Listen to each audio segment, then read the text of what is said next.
Go ahead and get comfortable. Pull the blanket up, turn the lights down, and let the world outside fade out for a little while. Tonight, we are going back to Springfield.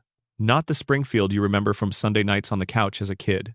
Not the cheerful, chaotic cartoon town with the donut-eating dad and the spiky-haired boy and the saxophone-playing daughter. We are going to a different Springfield. A quieter one. A stranger one. The one that lives underneath all those decades of jokes and yellow skin and couch gags, humming along just below the surface, waiting for someone to actually pay attention to it. The Simpsons has been running since the 17th of December, 1989, 36 seasons, 788 episodes. It is the longest-running animated series in American history, the longest-running scripted primetime show ever produced, and it has generated more theories, more analysis, more obsessive late-night deep dives than almost any other piece of fiction ever created. People have spent years studying this show.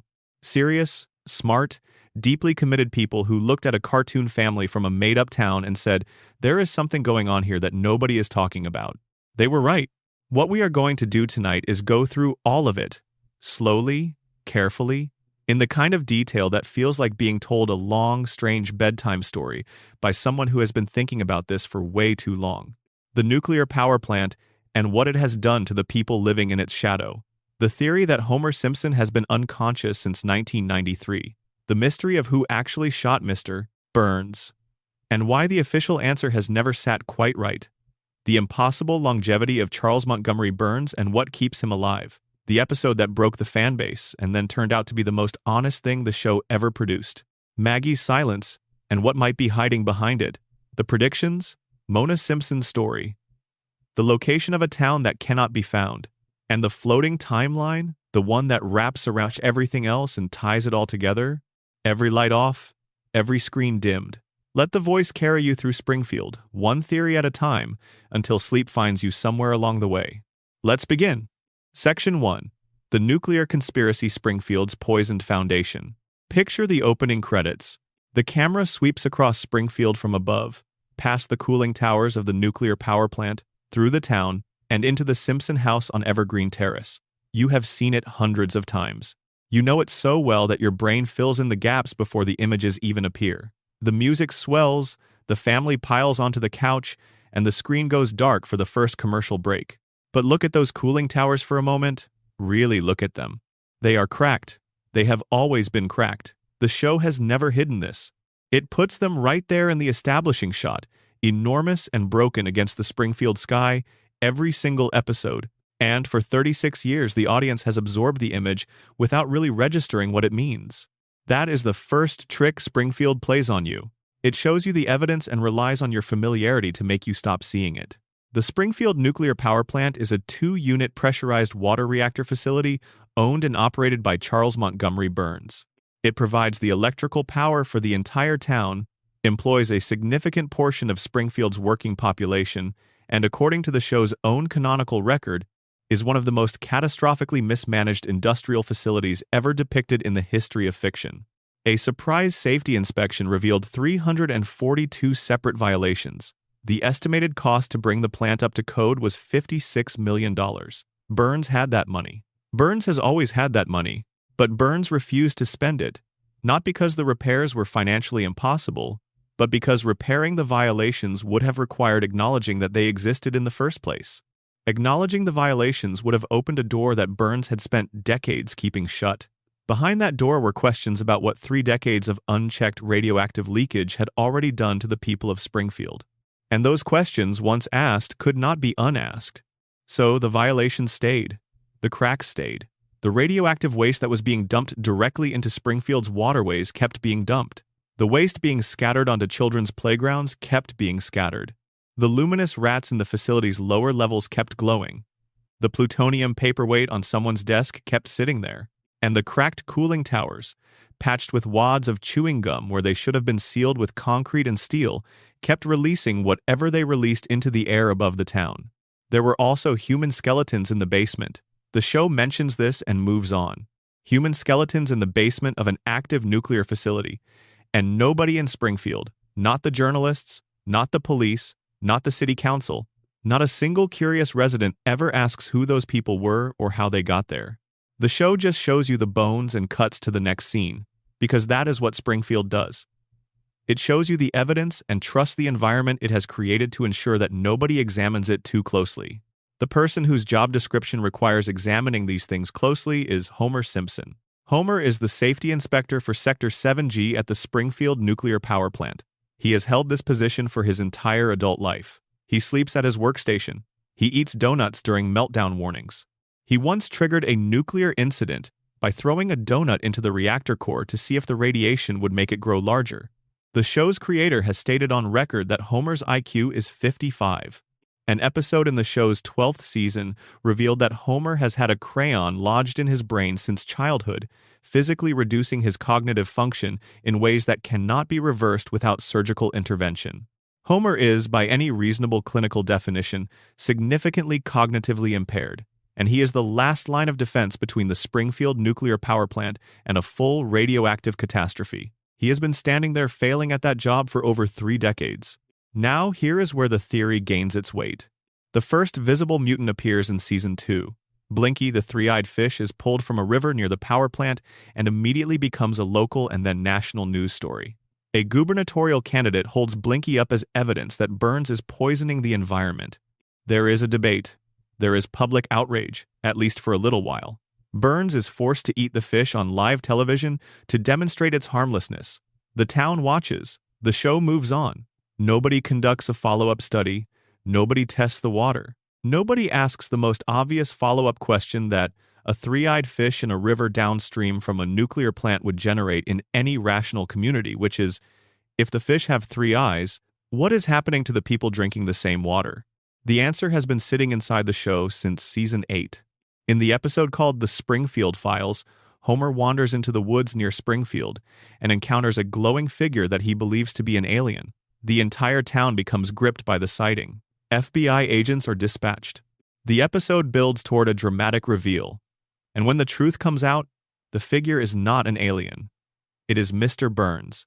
Burns, it turns out, undergoes weekly medical treatments so intensive and so chemically extreme that the process causes his body to emit a visible green glow. The treatments are what keep him alive. Without them, he would die within 7 days. After each session, Burns walks out of the treatment facility in a dazed, almost euphoric state, his body literally radiating energy into the darkness of the Springfield woods. Homer saw a glowing man stumbling through a forest at night, and his first instinct was, alien from outer space. Not radiation. Not something is wrong with the power plant.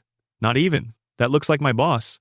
His mind jumped immediately to extraterrestrial life, because the idea of radiation causing a human body to emit visible light was simply not a category that his brain was capable of generating. That is how deep the normalization runs in Springfield. A man glows in the dark and the town reaches for science fiction before it reaches for the obvious explanation sitting at the center of its own skyline. The Simpsons movie then does something remarkable. It escalates the environmental contamination to the point where the federal government steps in. The Environmental Protection Agency, operating as a real agency within the show's universe, determines that Springfield's pollution has reached such a catastrophic level that the only viable solution is to physically contain the entire town under a massive glass dome.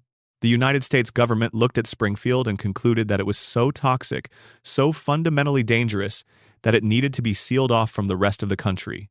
Not fined. Not ordered to clean up its act. Sealed. Like a biological containment zone. Like a place where the normal rules of the outside world no longer safely apply. And the people of Springfield are still inside the dome when it goes up. Every resident who has been drinking the water, breathing the air, and living downwind of those cracked cooling towers for decades is still there, enclosed, contained, classified by the federal government as part of an environmental hazard. Now look at those residents. Homer Simpson has a skull shape that does not conform to standard human biology. His eyes bulge. His overbite is massive. He has 4 fingers on each hand. His IQ qualifies as a clinical disability. His body absorbs physical punishment that would kill a normal person without question. He has been shot, electrocuted, fallen from cliffs, been hit by moving cars, survived explosions, and walked away from every single incident without permanent injury. His pain tolerance is essentially inhuman. His healing rate is absurdly fast. He has worked in direct proximity to an active reactor core for his entire adult life, and his body has been changed by that exposure in ways the show depicts but never fully names. Marge Simpson shares the same bulging eyes, the same four-fingered hands. Her hair grows straight upward in a tower that defies physics and gravity, maintaining its exact shape for 36 years without visible effort or product. She was briefly employed at the nuclear power plant herself, exposed to the same violations, the same leaking radiation, the same environment that has been quietly altering the biology of everyone it touches. Bart, Lisa, and Maggie were all born after both parents had already spent years soaking in Springfield's contaminated environment. All three of them display the same physical characteristics: the spiky hair, the overbites, the four fingers, the yellow skin. Every single member of the Simpson family shows these traits. Every single resident of Springfield shows these traits. And here is the detail that makes the theory click into something undeniable. When guest characters arrive in Springfield, when celebrities visit or outsiders appear for an episode, they look different. Their proportions are more natural. Their eyes are more normally shaped. Their features more closely resemble what actual human anatomy looks like. The show draws visitors with fundamentally different proportions than it draws Springfield residents. The standard explanation for this is simple. It is the art style. It is just how The Simpsons looks. The main cast has an exaggerated cartoon design that reflects the show's aesthetic rather than anything meaningful about the characters. But that explanation has a problem. Within the logic of the show's own universe, within the world where these characters live and breathe and experience consequences, there is a visible, observable, consistent difference between people who live inside the contamination zone and people who live outside it. The people inside look a specific way. The people outside look different. The difference is not random. It follows a geographic line. It corresponds exactly to the radius of Springfield's environmental influence. The animals confirm it. Santa's little helper, the Simpson family dog, has the same bulging eyes as his owners. His proportions deviate from normal canine anatomy in the same ways that the Simpsons deviate from normal human anatomy. Blinky the fish has 3 eyes. Springfield's wildlife is demonstrably, visibly, canonically mutated by the power plant's runoff. The show tells you this directly. It shows you a 3-eyed fish and says, in the language of its own plot, that this is what the radiation does to living organisms. And then it expects the audience to conclude that the radiation has had no effect whatsoever on the humans living in the same water, breathing the same air, eating food grown in the same soil. The logic does not hold. It was never meant to hold. The show is not making an argument. It is leaving a trail. Burns knows. The show has been quietly establishing this for decades. Burns funds private medical research. He retains personal physicians. He undergoes weekly treatments that keep him alive through what amounts to chronic radiation management. He understands what radiation does to biological systems at a level that nobody else in Springfield approaches, because he is personally dependent on managing radiation's effects in his own body every 7 days. He has the infrastructure. He has an entire pharmaceutical division capable of synthesizing experimental medical treatments. He has resources that allow him to turn his own radioactive contamination into a maintenance protocol rather than a death sentence. Burns is not a victim of radiation. Burns is a student of it, and Springfield is his long-running experiment. Homer's continued employment is the piece of this that should disturb you the most. When German investors briefly purchased the power plant during a period when Burns lost control of it, the first thing they did was fire Homer. Within days of acquiring the facility, new management identified Homer as an unacceptable liability and removed him.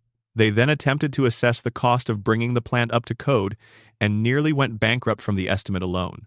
The violations were so extensive, so expensive to address, that even a well-funded corporate entity could not absorb the cost without serious financial damage. Burns bought the plant back and immediately rehired Homer. That was not sentimentality. Burns is not a sentimental man. He rehired Homer because Homer is the mechanism through which the violations continue. A competent safety inspector would shut the plant down within a week. He would document the violations, file the reports, and begin the process of remediation that would force Burns to either fix the problems or close the facility. Homer does none of that. Homer sleeps through his shift, eats his donuts, and allows the radiation to keep leaking in every direction it has always leaked, which is to say, into the water and air of the town that surrounds the plant. The plant stays broken because Burns needs it broken. The water stays poisoned because Burns needs it poisoned. And the people of Springfield stay cognitively impaired by decades of radioactive contamination, too neurologically damaged to look up at the cracked cooling towers and ask the basic question that their situation demands. Why are we all like this? The crayon in Homer's brain adds another layer to this.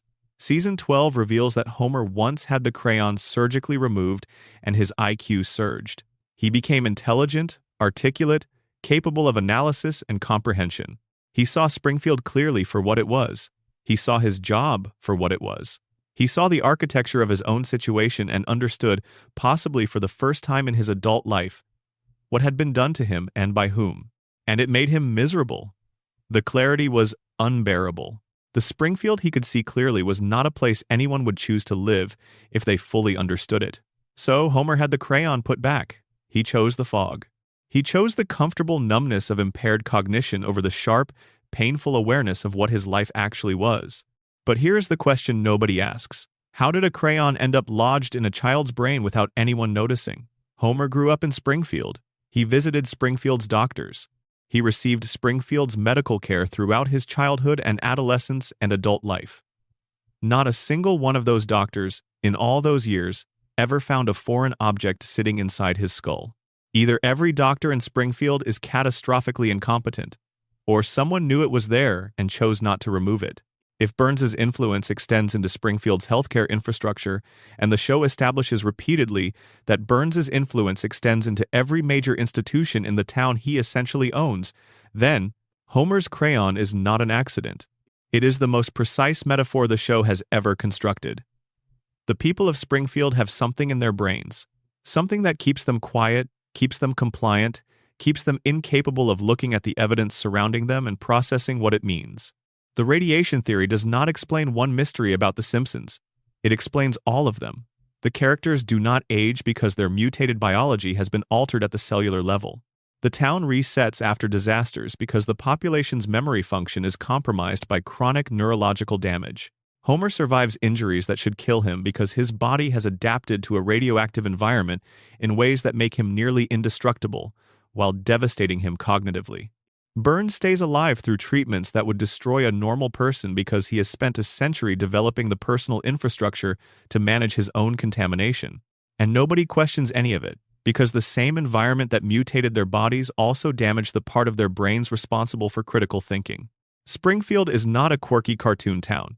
It is a contamination zone, with a municipal government and a school system and a church and a police department and all the other institutional furniture of a normal American community arranged around a cracked nuclear reactor at its center. The residents are not eccentric. They are symptomatic, and the power plant that provides their electricity, employs their neighbors, poisons their water, and irradiates their children is not a background detail. It is the engine. It has always been the engine.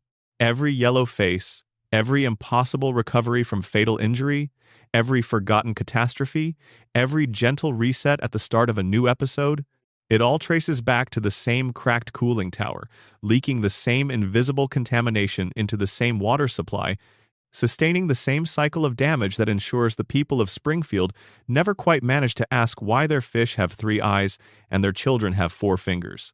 The plant is not just part of the show. The plant is the show. And nobody in Springfield will ever figure that out because the plant already made sure they cannot. Let us stay with the power plant a little longer, because the more you look at it, the more it gives back. Consider the geography of contamination as the show has drawn it across the seasons. The plant sits uphill from the river. Springfield gets its municipal water from the river.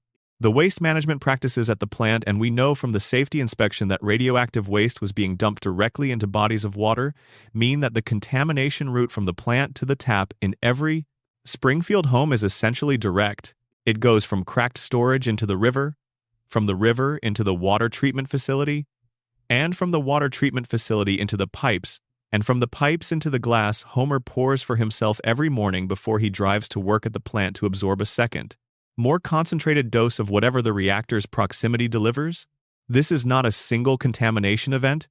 It is not a disaster that happened once and was contained. It is a continuous, ongoing process that has been running for decades. The fish in the river grow extra eyes. The humans drink the same water. The fish grow extra eyes because the contamination is present and concentrated enough in the waterway to produce visible genetic mutation in organisms exposed to it from birth. The humans show different mutations, the yellow skin, the 4 fingers, the cognitive effects, but the principle is the same: ongoing exposure, continuous contamination, the accumulating biological toll of decades of contact with whatever the plant produces and discards. The show has also established, across various episodes, that the contamination extends beyond the water. The air around the plant carries something. Background radiation from the cracked cooling towers spreads across the surrounding residential areas. The soil in Springfield's playgrounds, the ones where radioactive waste was dumped and never fully remediated, carries its own load. Springfield's residents are being exposed through multiple pathways simultaneously and have been for so long that the effects have become their baseline normal. This is what their bodies do. This is what their children look like. This is how smart their population is. None of them have a reference point for anything different, because nobody currently alive in Springfield has experienced Springfield without the plant. This is the most insidious aspect of the contamination theory. The damage cannot be perceived by the people experiencing it because they have no comparison point. Homer cannot know his cognitive function has been reduced because he does not have access to an unimpaired version of himself, except through that brief period after the crayon was removed.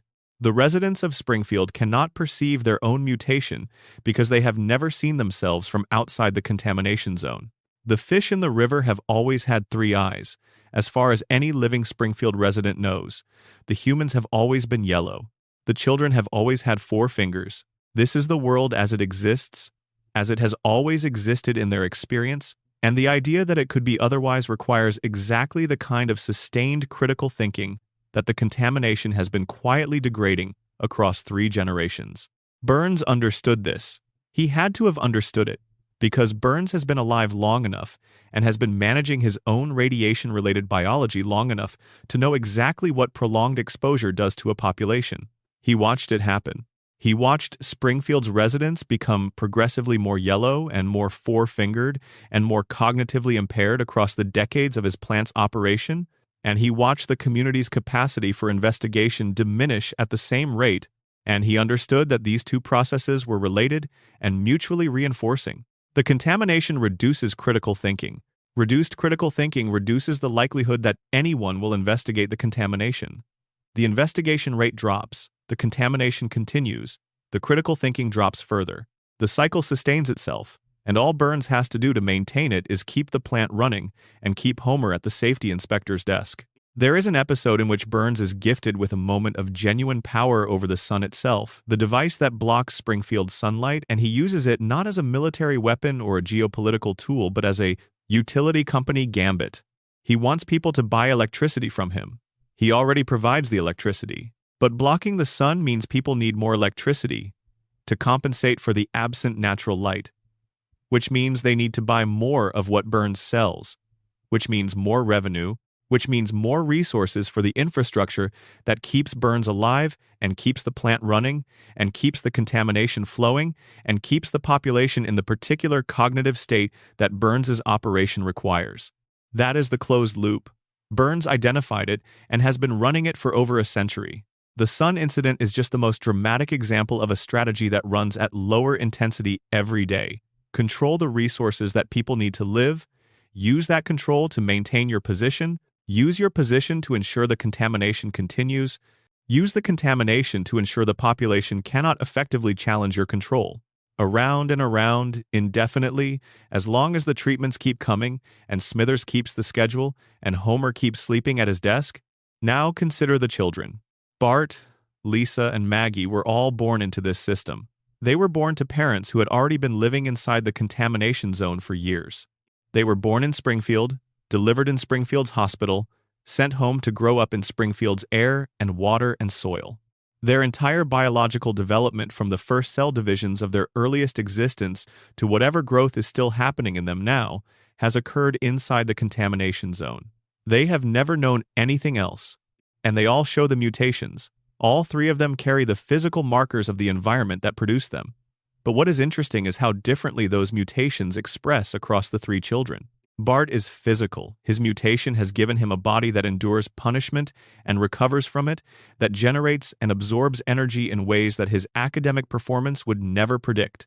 Lisa is intellectual. Her mutation has amplified cognitive function to a level that Springfield's institutional structures cannot fully accommodate or reward. And Maggie is something else, again, a synthesis of physical resilience and cognitive capability that neither of her siblings fully represents. The same contamination in the same household producing three distinct biological outcomes. This is consistent with what radiation exposure studies in real populations have found. The effects of radiation exposure are not uniform. They depend on the dose, the duration, the individual's specific biological starting point, and the developmental stage at which exposure occurs. Bart, Lisa, and Maggie were all born at different times, exposed from gestation onward, but the specifics of their exposure, including the age at which their parents were exposed before conceiving them, and the particular biological moment of their own development at which various doses occurred, would have been different for each of them. Different inputs, same contamination source, different outputs. The show depicts this implicitly without naming it. Bart is the physical one. Lisa is the intellectual one. Maggie is the unknown one. And behind all of them, Homer is the extreme cognitive case, the one who shows what happens when the contamination runs deepest and longest and encounters the particular vulnerability of a crayon-impaired brain. The theory does not ask you to believe in anything the show has not already shown you. It asks you to take the show seriously enough to follow the implications of what it has been showing you for 36 years. The cracked towers are there. The dumped waste is there. The three-eyed fish is there. The glowing billionaire is there. The federal dome is there. The four-fingered yellow population with the compromised cognition is there. All the theory does is connect them. All the theory does is take the show at its word. There is something worth understanding about how the power plant operates as an institution, separate from the contamination it produces and separate from Burns as an individual. Institutions have a logic of their own.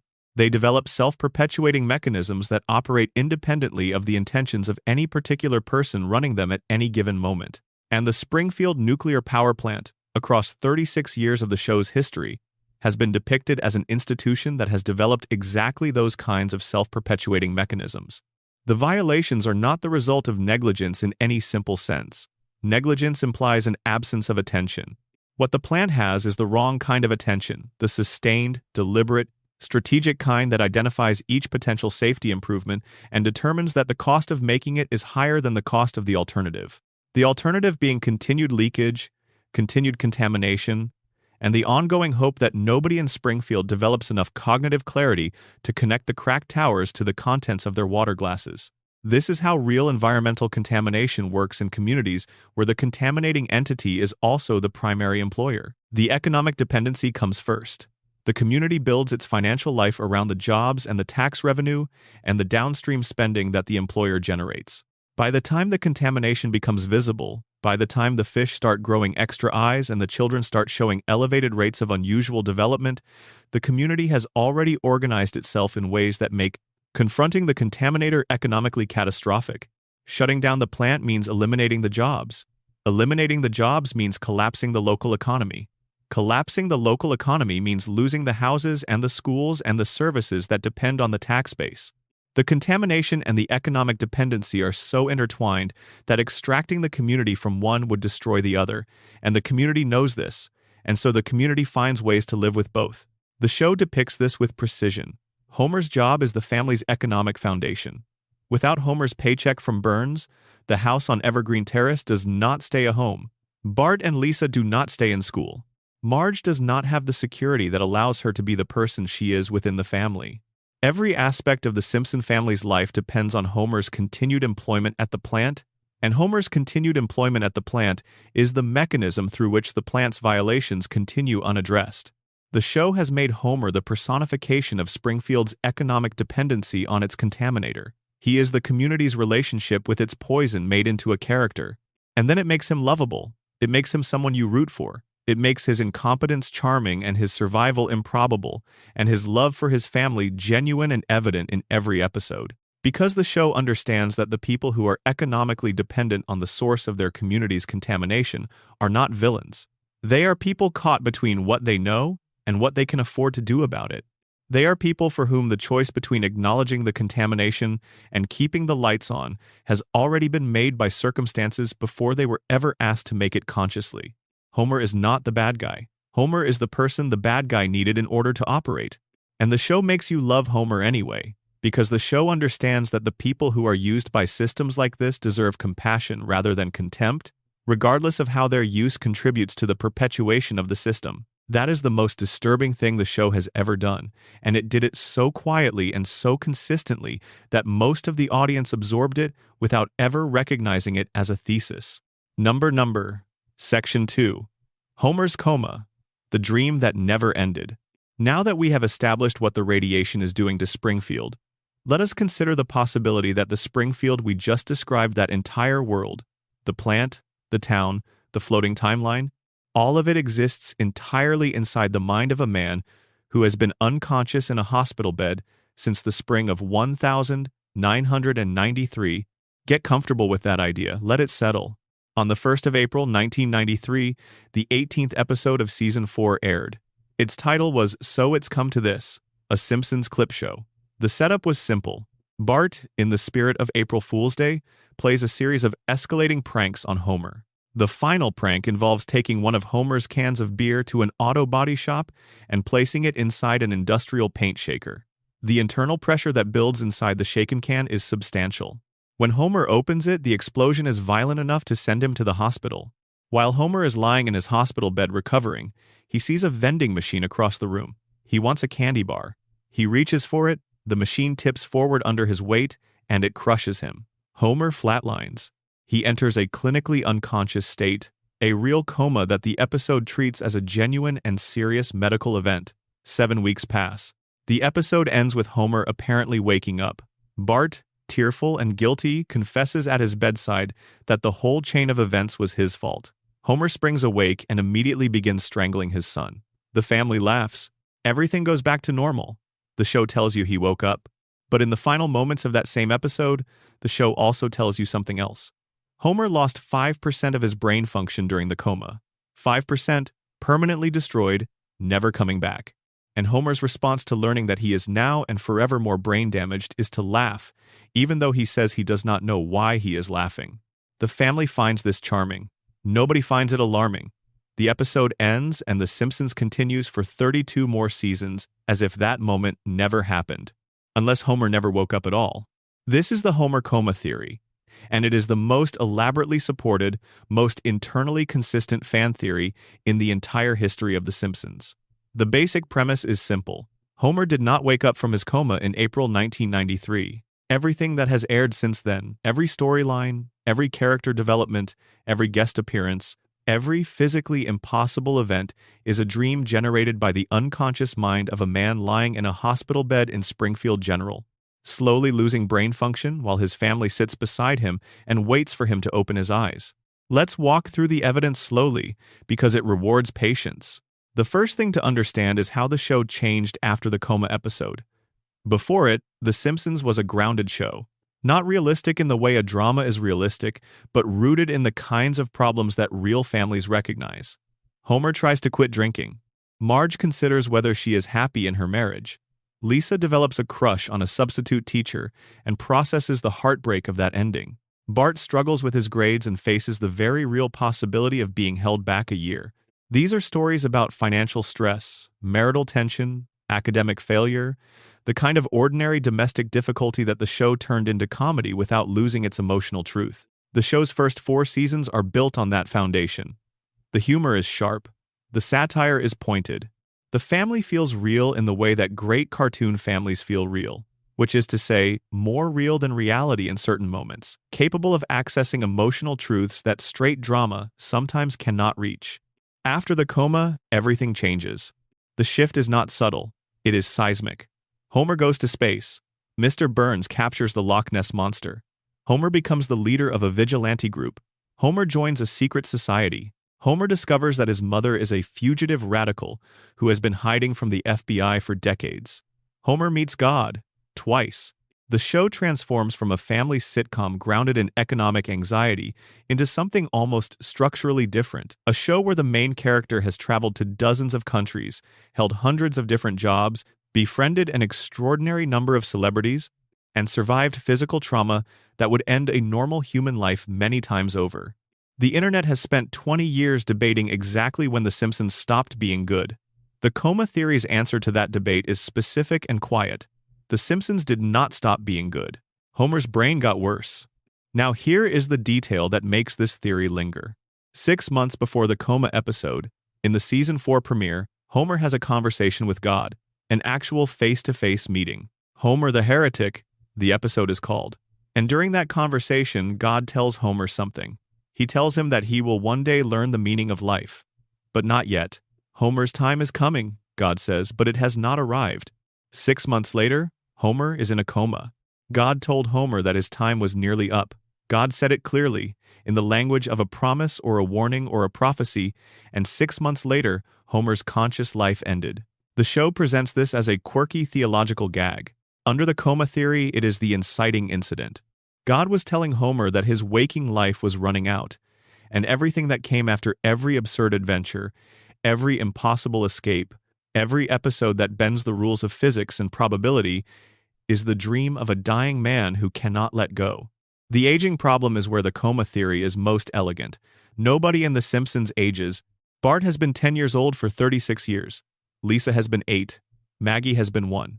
Homer and Marge have not gained a wrinkle or a gray hair across decades of airtime.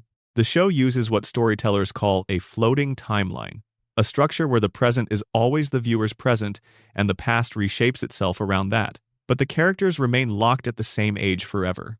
Every theory about the show attempts to explain this. The radiation theory says mutated biology prevents normal aging. The cartoon logic explanation says it is simply the convention of the medium. But the coma theory has the simplest answer, and the most emotionally devastating one. Nobody ages because they exist inside the mind of a man who went to sleep in April 1993 and never woke up. Of course, his children do not age. His unconscious brain cannot imagine them growing up because he was not there to see it happen. He did not watch Bart turn 11 or Lisa turn 9 or Maggie take her first real steps. He missed all of it. So in the dream, they stay the ages they were when the vending machine fell. His wife does not age because the last time Homer saw Marge, she looked exactly like that. His friends do not change because his memory of them is frozen at the moment consciousness left him. Homer's coma preserves his world exactly as it was on the day he lost it, because that is what the unconscious mind does in the absence of new information. It runs on what it has, cycling through its stored material, unable to update, unable to correct, unable to advance. The celebrity appearances make an eerie kind of sense under this reading. Homer's coma brain, lying in a hospital room, receives stimuli from the television above his bed, from conversations at the nurse's station, from the radio playing down the hall. It hears names and voices and cultural references, and it incorporates them into the dream. That is why later seasons are flooded with guest appearances, not because Springfield became a uniquely attractive destination for famous people, but because Homer's brain keeps absorbing fragments of the outside world and weaving them into his dream without fully understanding what they are. Every celebrity who shows up in Springfield is a voice Homer heard through the fog of unconsciousness, translated into a character by a mind doing its best to keep the simulation populated and moving. The show itself acknowledged the theory, and the way it chose to acknowledge it is telling. In season 34, the episode Lisa the Boy Scout included what was described publicly as a deliberately leaked fake deleted scene. In this scene, Homer wakes up from a long coma, and the reveal is that every outlandish episode was just a dream. The producers announced that this scene had been planted by hackers and was not real. They created an animated sequence depicting Homer waking from a coma, released it into the world, and then immediately claimed it was a hoax. They showed you the truth and told you it was a joke, and the audience laughed, just like Homer laughed when told he had lost 5% of his brain. Al Jean, long-running executive producer of the show, addressed the theory directly in 2015. He said it was not true. He dismissed it as fan speculation and moved on. But here is what Al Jean did not address. He did not explain why nobody in Springfield ages.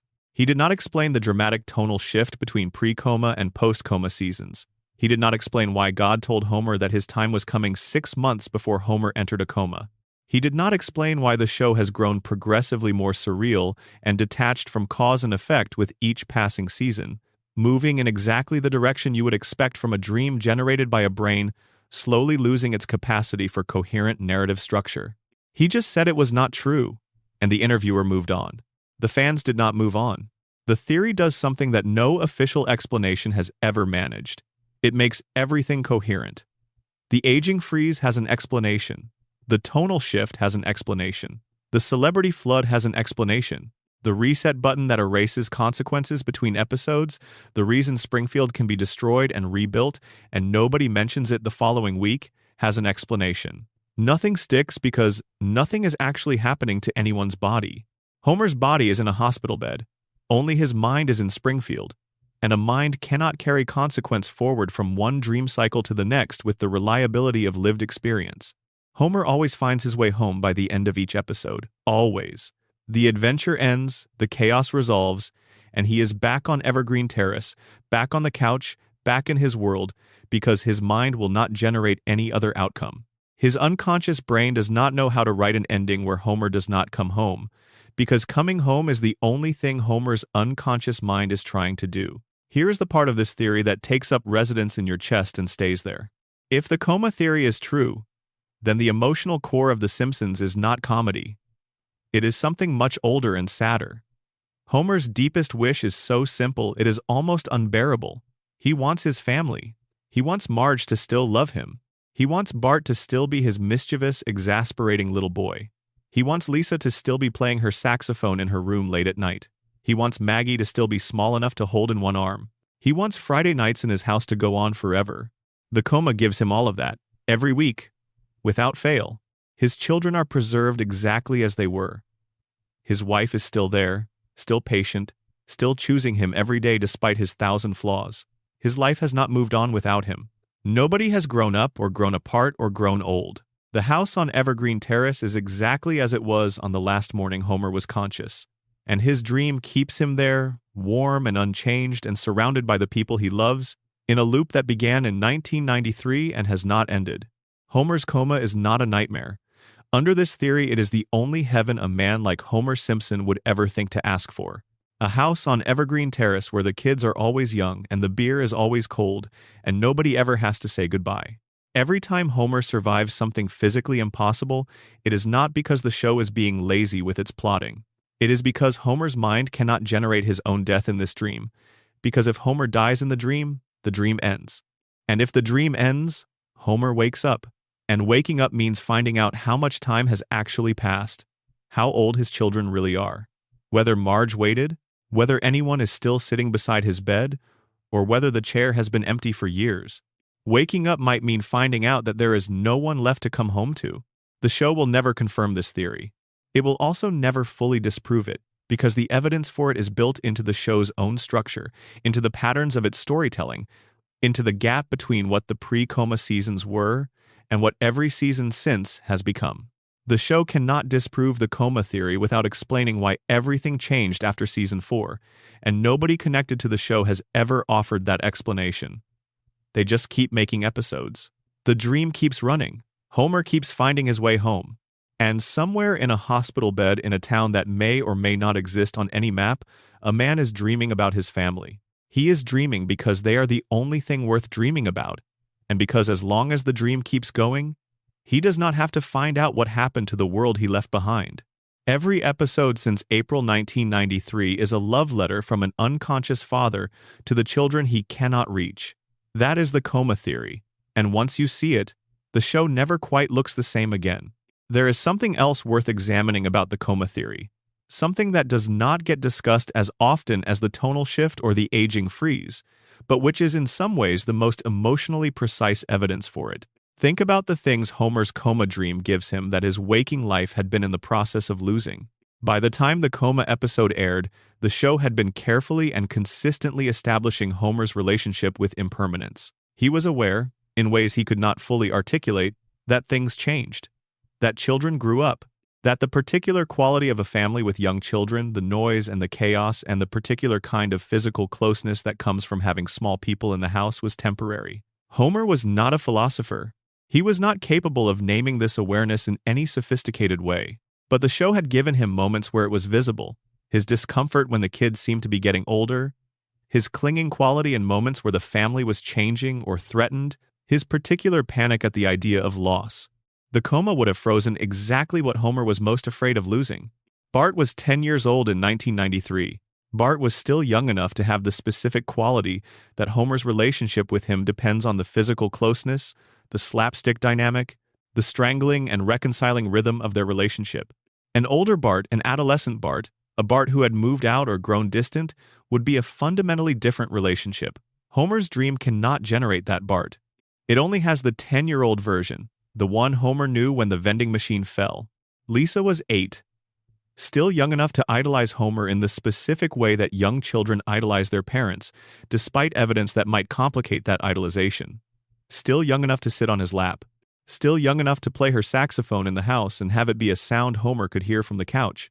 An older Lisa, a Lisa who had grown past the stage of still needing her father's approval, would be a relationship that required more of Homer than Homer can give. The dream cannot generate that Lisa. It only has the 8-year-old version, still small enough to hold, still close enough to reach. Maggie was 1. Homer's dream freezes Maggie at the most complete version of parental love, the version where the child's dependency is total, where the child needs you for everything, where there is no ambiguity in the direction of the relationship. Homer's unconscious mind cannot imagine Maggie growing up because it has no template for what a grown Maggie would be. It keeps her at 1, keeps her dependent, keeps her the perfect embodiment of the thing Homer needs most from his family: to be needed by them. And Marge. In the waking world, before the coma, Marge's love for Homer had always been complicated by Homer's endless capacity to test it. The show had devoted entire episodes to Marge questioning her choices, to Marge considering other possibilities, to Marge wondering if the life she had chosen was the life she actually wanted. The dream cannot generate that Marge. It only has the version of Marge who is still choosing Homer, who has not yet in the timeline the dream preserves reached the moment where she decides the complexity is too much.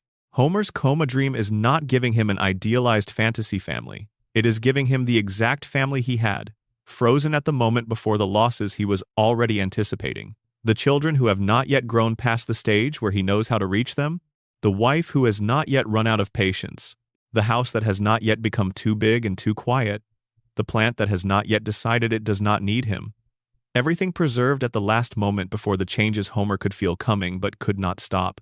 That is what makes the coma theory devastating rather than merely clever. It is not that Homer is having a pleasant dream of a better life. It is that Homer is dreaming the exact life he had, locked in place, because the alternative to the dream is waking up and finding out what became of it while he was gone.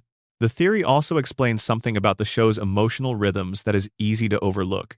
In the early seasons, the pre-coma seasons, the emotional beats were grounded in genuine domestic tension. Homer and Marge had real fights about real things.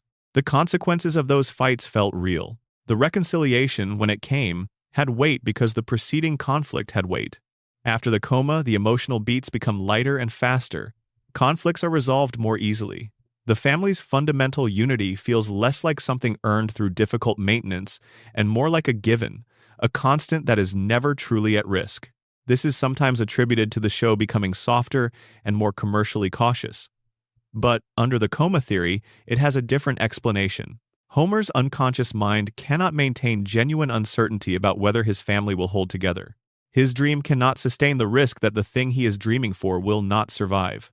So the conflicts arise and resolve at the pace that Homer's brain, doing its best to generate plausible domestic experience, can manage. The family is always going to be okay in the end, not because the writers decided to sand down the edges of the drama, but because Homer's dreaming mind cannot write an ending where his family is not okay. The dream will not do that to itself. One more piece of evidence that tends to get lost in the broader discussion. In the coma episode itself, in the 7 weeks between Homer flatlining and Homer apparently waking up, the show depicts the family at his bedside. Marge is there. The children are there. They are waiting. They have been waiting through 7 weeks of their father being unconscious, and the episode spends time with that vigil, with what it does to Marge, with what Bart's guilt does to him during that period, with the specific quality of waiting beside someone you love who might not come back. The show gives you, in that same episode, the vision of what is actually happening, the family beside the hospital bed, the comatose man, the wait. And then it tells you Homer woke up, and it moves on, and the audience accepts the transition and files it under resolved crisis and never looks back. But the image is in the episode. The hospital bed is there, the family watching is there. The show showed you what the coma theory says is actually happening, and then it told you the crisis was over, and most of the audience believed it. Whether they should have is the question the theory keeps asking. Let us spend a little more time inside the dream itself, because the coma theory becomes most interesting, not as a structural observation about the show's tonal shift, but as an attempt to understand what kind of consciousness would generate these specific stories in this specific sequence. If Homer is dreaming, then every episode is a window into the particular preoccupations, fears, and desires of his unconscious mind at the moment the dream generates it. The dream does not run at random. It has a kind of emotional logic, even when it lacks narrative logic. The stories it tells cluster around themes. The adventures it generates tend to revolve around specific kinds of experience. And those themes and experiences, viewed together across the run of the show, form a portrait of what Homer's unconscious mind is working through. Homer goes to space, he meets presidents, he becomes briefly famous in a dozen different fields. He has adventures that take him around the world and across the spectrum of human experience. The coma theory reads these not as wish fulfillment in any simple sense, but as a mind testing the boundaries of possibility. A mind asking, what would I be capable of? What could I have done with a different life? What is the outer edge of what a person like me might experience? The dream runs these scenarios because the unconscious mind, deprived of new actual experience, generates hypothetical experience instead, using the template of Homer's known self, but expanding it into territory that self never actually reached. But the dream always brings him home. Always. No matter how far afield the episode takes him, no matter what country or context or implausible situation Homer finds himself in, the episode ends at Evergreen Terrace. The dream will not let him stay away. It generates the adventure and then dissolves it.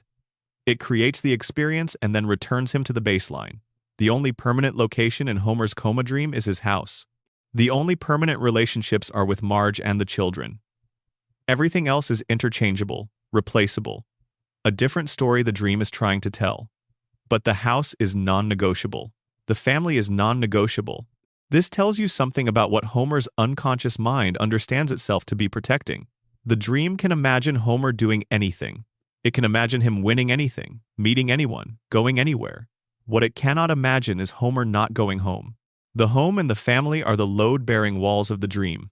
Everything else is furniture. There is also a quality worth noting to the way the dream handles failure. Homer fails constantly in the show. He loses jobs, ruins plans, causes disasters, but he never fails permanently. Nothing he breaks stays broken. No loss accumulates into a trajectory that ends badly.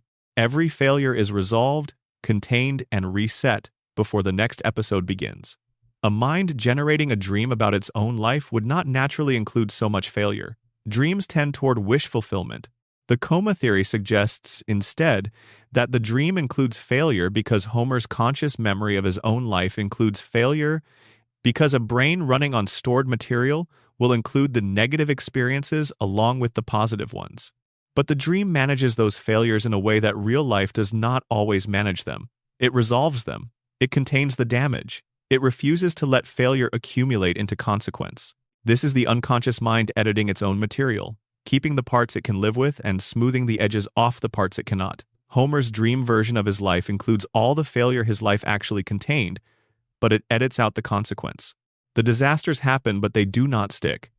The same mercy the dreaming mind extends to physical injury. Homer cannot die because the dream cannot let him. It extends to emotional and professional injury as well. The humiliation happens, the mistake happens, the consequence does not. That is a very specific kind of dreaming. It is the dreaming of a mind that has made peace with the texture of a difficult life, but cannot make peace with the idea of that life ending in failure. Homer's dream allows him all the imperfection of his actual existence, but denies consequence the power to accumulate into the specific outcome that imperfection most naturally produces. It gives him his life exactly as it was, messy and chaotic, and full of his own particular brand of stumbling, but it takes away the ending that life was moving toward. It freezes the loop before that ending arrives. Number. Section 3. Who really shot Mr. Burns? The case that was never closed. Before we go any further into the theories, there is a mystery that demands its own careful attention. It is arguably the most famous unsolved case in the history of animated television, and the reason it remains unsolved is not that the clues were insufficient.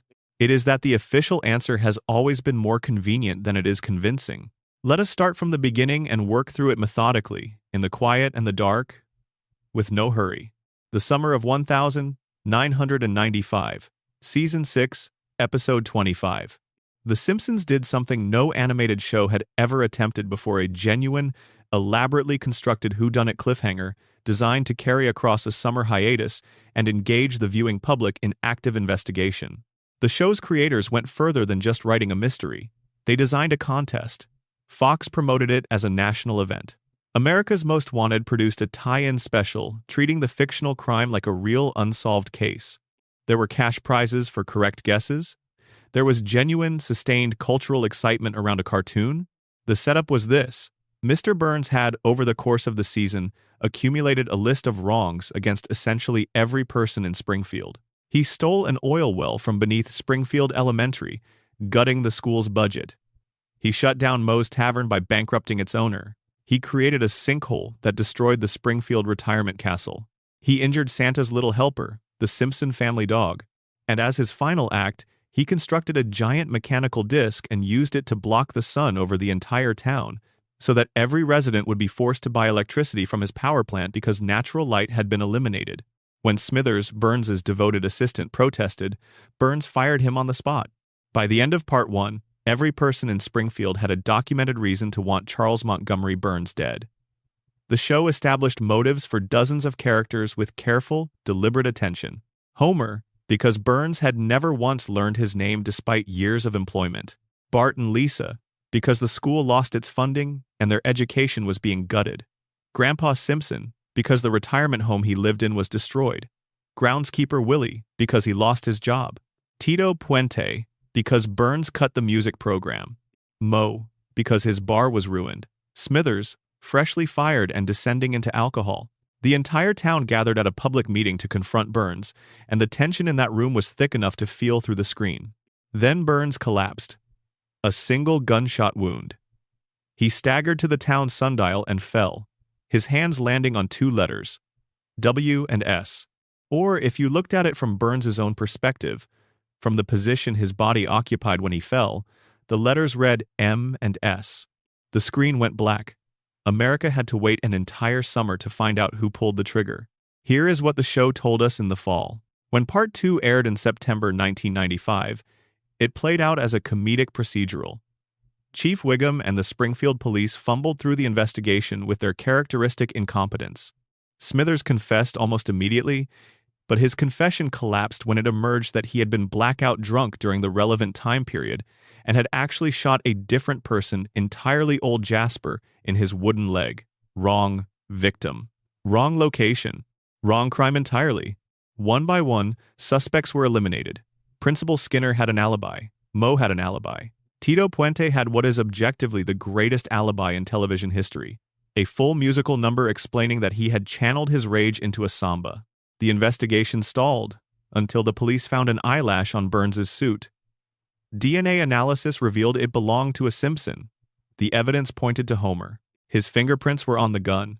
He had the clearest motive in the entire town. Burns had driven him to a breaking point by being unable to remember his employee's name after years of working together. Homer was arrested. He was about to be convicted. Then Burns woke up from his own coma and identified his shooter. It was Maggie Simpson. Baby Maggie. According to Burns's account, he encountered Maggie in the parking lot after the town meeting, attempted to take her lollipop, and in the subsequent struggle, his gun fell from his holster. Maggie picked it up. The gun discharged. Burns was shot. Mystery solved. Everyone went home. Except the case was never actually solved. It was closed. And in Springfield, those are two very different things. Start with the contest. Fox invited viewers across America to submit their guesses, with a significant prize for whoever got it right. Thousands of entries were submitted. According to the DVD commentary for these episodes, not a single person in the randomly selected sample of entries guessed Maggie. Not one. The person who received the prize was chosen randomly from the pool of entrants and, since they did not have the correct answer, received a cash payment in place of the original prize of being animated into an episode. The writers acknowledged on commentary that they were aware of exactly one person who had posted the correct answer to a Simpsons newsgroup online on the night Part 1 originally aired. But this person had used a college internet account, and by the time the contest ended and the producers tried to locate them, the account had gone dark. They could not find the one person who got it right. They even issued an open invitation on the DVD release for that person to come forward. As far as anyone knows, they never did. Think carefully about what that means. The show's creators designed this mystery as something solvable from the clues planted in Part 1. They told the public it could be figured out. They built a national contest around that premise. And when the answer was revealed, essentially nobody had figured it out. Either the clues were inadequate for the purpose they were advertised to serve, or the answer did not logically follow from the evidence the way the show claimed. Now look at the clues themselves. Burns falls on the sundial. His hands land on letters that spell W and S, or from his perspective, M and S. The show presents this as spelling out Maggie Simpson. But Burns himself stated, canonically, that positioning his hands on those specific letters was not intentional. He did not deliberately point at his attacker's initials. He fell, and his hands landed where they landed. The sundial was not a dying message, it was gravity. The central piece of evidence, the one the show uses most prominently to justify its answer, was explicitly described by the victim as a coincidence. Burns said it. On screen, that detail is there in the text of the episode, sitting quietly, never fully addressed. Then there is the gun. Burns carried it in a holster. Shortly before the shooting, the holster is shown empty. The gun was already missing from his person before the attack happened. Whoever shot Burns used Burns's own weapon. This means the shooter was someone who did not bring a gun to the town meeting. Most of the suspects who gathered that night had come armed. They had brought weapons specifically because they were angry enough at Burns to be in a headspace where having a weapon seemed reasonable. But the person who shot Burns did not plan to shoot anyone. They had no weapon of their own. They encountered Burns's gun by chance and used it in the moment. A baby finding a gun on the ground is consistent with this. So is a substantial number of other characters who were not carrying weapons that evening. Burns's last words before being shot were, reportedly, "Oh, it's you." He recognized the person who shot him. He was not surprised. He was not afraid. He said it the way you greet someone familiar, someone you have encountered before, someone you do not perceive as a threat. Does Mr. Burns recognize Maggie Simpson? Has he ever had a meaningful interaction with her prior to this episode? The show does not establish any relationship between Burns and Maggie before this event.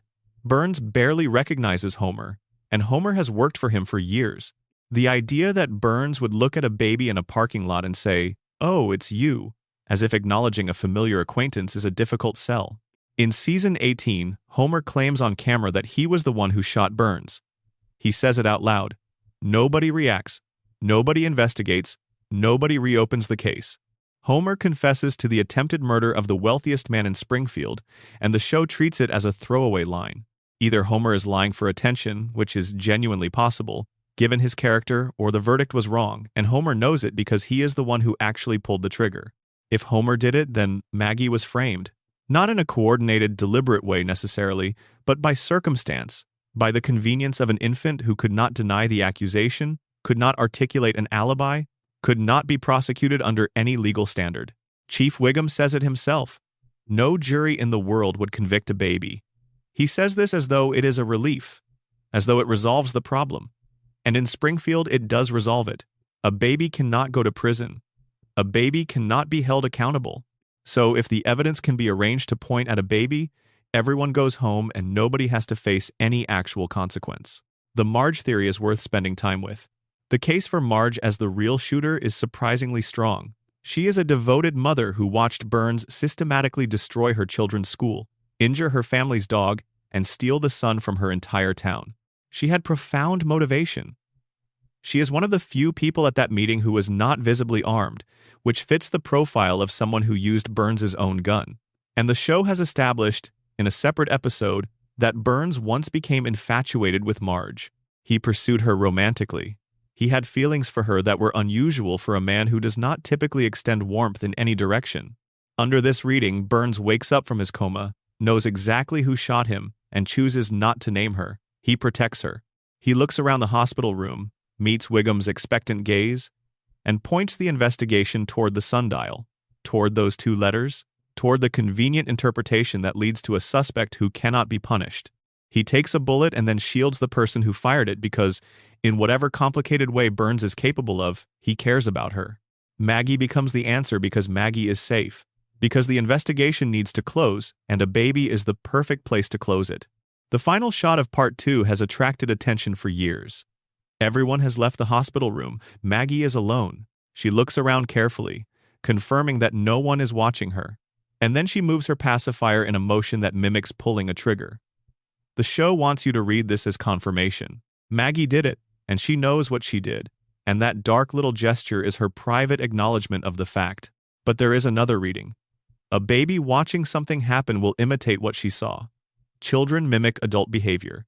Maggie may not be confessing. Maggie may be remembering. She watched someone shoot Burns, and she is running the motion through her hands again the way a child repeats things she has witnessed, not because she participated, but because the act was vivid enough to stay with her. The alternate endings confirm that the writers were not fully committed to the Maggie answer before they committed to it.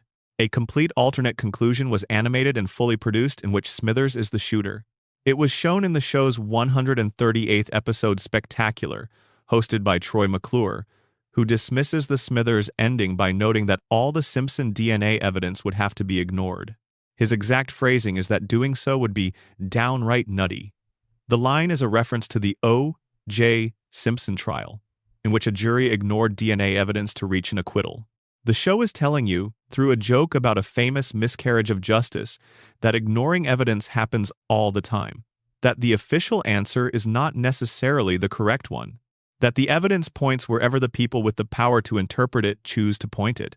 An early draft of the script had Barney Gumble as the shooter. The writers considered this seriously for a period. They planned to send him to prison. They abandoned it, but the fact that they cycled through multiple potential shooters before landing on Maggie tells you something important. The answer was not predetermined by the clues. The clues were adjusted after the fact to fit whatever answer the writers eventually chose. The mystery was reverse engineered. The evidence was made to accommodate the conclusion rather than leading to it organically. Here is the question that the official narrative never satisfyingly answers. In a town where every single person had a motive, where dozens of people were standing around with weapons, where the victim had just stolen the sun from the entire community, how did only one person act? Springfield is not a restrained community. Springfield forms mobs at the slightest provocation. They have burned things down over misunderstandings far less significant than the elimination of sunlight from the entire inhabited area. The shooting was either more spontaneous and accidental than the official story accounts for, or it was less spontaneous than anyone has admitted. Either the gun simply went off in circumstances that nobody fully planned, or someone with knowledge of Burns's schedule, his weapon, and his habits made a decision that evening, and has been protected by the investigation ever since. The official answer is Maggie Simpson. The show committed to it. But the contest nobody won, the clues that Burns himself described as coincidental, the alternate endings that were fully animated before being discarded, the confession in season 18 that nobody investigated, and the final shot of a baby alone in a room, checking to make sure no one is watching before she mimics the motion that ended Burns's stroll across the parking lot. All of it together suggests that the greatest mystery in Simpsons history was never actually resolved. It was closed. Not someone decided it was over and arranged the available evidence to support that decision. And in Springfield, that passes for justice. That has always passed for justice. Let us sit with the Marge theory a little longer, because it has more structural support than the brief mention it usually receives. Marge's motive in the Burns shooting case is actually among the strongest of any suspect, and it is built on a quality of motivation that is different in kind from most of the others. Homer's motive is personal insult. Burns cannot remember his name, which has driven Homer to a kind of low-grade chronic resentment. Grandpa's motive is loss of his home, which is severe but also impersonal. Willie's motive is job loss. Moe's motive is financial ruin. Tito Puente's motive is professional. Marge's motive is her children. Burns stole the oil well from beneath Springfield Elementary, gutting the school budget. This directly harms Bart and Lisa. Burns built the device that blocked the sun from the entire community, threatening the health and livelihood of a town where Marge is raising 3 children. Burns injured Santa's little helper, the family's dog, who is beloved by the children. Marge has watched the same man systematically target and damage the things her children love and depend on, and she has done what Marge always does. She has absorbed it. She has been patient. She has tried to find the constructive response, the proportionate response, the response that a responsible adult makes. And at some point, in some version of the events of that evening, that patience may have run out. The Marge's shooter theory has an answer for one of the clues that is most difficult to explain under the official reading. Burns's last words before being shot? "Oh, it's you." This phrasing, in the official reading, requires Burns to recognize Maggie Simpson, a baby he has had essentially no prior contact with, and greet her with the casual familiarity of someone acknowledging a known acquaintance. The phrasing does not fit the relationship, but if Marge is in the parking lot and Burns turns and sees her, the phrasing fits precisely. Burns knows Marge.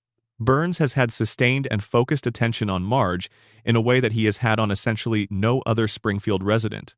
He developed what the show depicts as an infatuation with her. He pursued her. He knows who she is and knows her face and would recognize her at night in a parking lot without any particular difficulty. "Oh, it's you," the casual, slightly warm greeting of someone encountering a person whose face they know and toward whom they feel something is exactly the phrasing Burns would use if he turned and saw Marge standing there. The DNA evidence nominally points to Homer, through an eyelash on Burns's suit. But Homer and Marge share physical contact constantly. Homer embraces Marge, sleeps beside Marge, spends time in close proximity to Marge, and any garment Homer owns would carry trace biological material from both of them. An eyelash on Homer's suit that could have come from Marge, which then got transferred to Burns's suit in a struggle. This is an alternative chain of custody that the investigation never considers, because the investigation in Springfield is conducted by Chief Wiggum, who is not noted for his forensic rigor. Under the Marge theory, Burns wakes from the coma, knows exactly who shot him, and makes a decision. He does not name her. He looks around the hospital room, processes what happened in the parking lot, and chooses to direct the investigation elsewhere. He points at the sundial. He accepts Maggie as the official answer. He takes the bullet and absorbs the crime because in whatever limited and self-interested way, Burns is capable of caring about anyone beyond himself. He cares about Marge enough to protect her. Or, alternatively, he protects her for a more calculated reason. Naming Marge would require admitting why she had cause to shoot him, which would require laying out the complete list of wrongs Burns had committed against her family, which would create a public record of grievances that Burns prefers to avoid. Either way, Maggie becomes the answer because Maggie is the safe answer. The investigation closes. The case is filed. The baby gets credited with an act of violence that no court will ever prosecute her for. And the real shooter, if the Marge theory is correct, returns to making sandwiches and raising her children in a house that Burns will never again acknowledge targeting. The show, on some level, seems aware of how much structural support the Marge reading has. The final image of Maggie in the hospital room, the pacifier trigger motion, is presented ambiguously enough to support either reading. It can be Maggie confessing to the act. It can also be Maggie, who was in the parking lot and who witnessed what happened, imitating what she saw because she is a baby, and babies imitate what they witness. The show built ambiguity into the last image because the writers, whatever answer they committed to officially, understood that the case they had constructed was not airtight. They understood that the greatest mystery in the show's history was always going to remain, in some structural sense, open. There is a specific piece of forensic logic about the Burns shooting that rarely gets examined closely, and it is worth examining because it changes the shape of the case in ways that the official conclusion does not account for. Consider the timing. The shooting took place after the town meeting. Burns had just collapsed from the gunshot wound. As it turns out, though initially the town did not know what had felled him. The town meeting itself was a chaotic and highly charged event. Multiple people were visibly armed. The assembled crowd was angry in the specific way that Springfield crowds get angry when they feel the full weight of someone's wrongdoing bearing down on them all at once. And then Burns collapsed, and someone called an ambulance, and the meeting ended, and people dispersed. And somewhere in the dispersal, in the chaos of people leaving a charged public event in various states of distress and anger, someone was in the parking lot with Burns. The official account has Burns encountering Maggie in the parking lot during this dispersal. He tried to take her lollipop, his gun fell from the holster, Maggie picked it up, the gun discharged. This account requires that Burns's gun was already missing from the holster before the encounter in the parking lot, which the show establishes and requires that the gun was somewhere in the environment where Maggie could find it. Where did the gun go if it was not in Burns's holster? Someone took it, or Burns dropped it earlier. Either way, the gun was in the environment, available, and the person who used it found it by chance rather than coming to the situation armed. This is actually the most credible part of the official account. An improvised shooting with a weapon found in the environment is consistent with the profile of an unplanned act of violence. Someone who planned to shoot Burns would have brought their own weapon. The person who shot Burns, whether it was Maggie or someone else, used Burns's own gun, which means the decision to shoot was made after the encounter began rather than before it. But here is the question the official account glosses over. How did Maggie end up in the parking lot during the dispersal from the town meeting? Maggie is a baby. She was presumably with her family during the meeting. The Simpson family departed the meeting together, or at least in the general dispersal of the crowd. For Maggie to be alone in the parking lot with Burns, she would have had to be separated from the family somehow, or the family would have had to linger near Burns's location after the meeting ended. Under the Marge theory, the family dispersal could have placed Marge in the parking lot near Burns. Maggie would have been with Marge.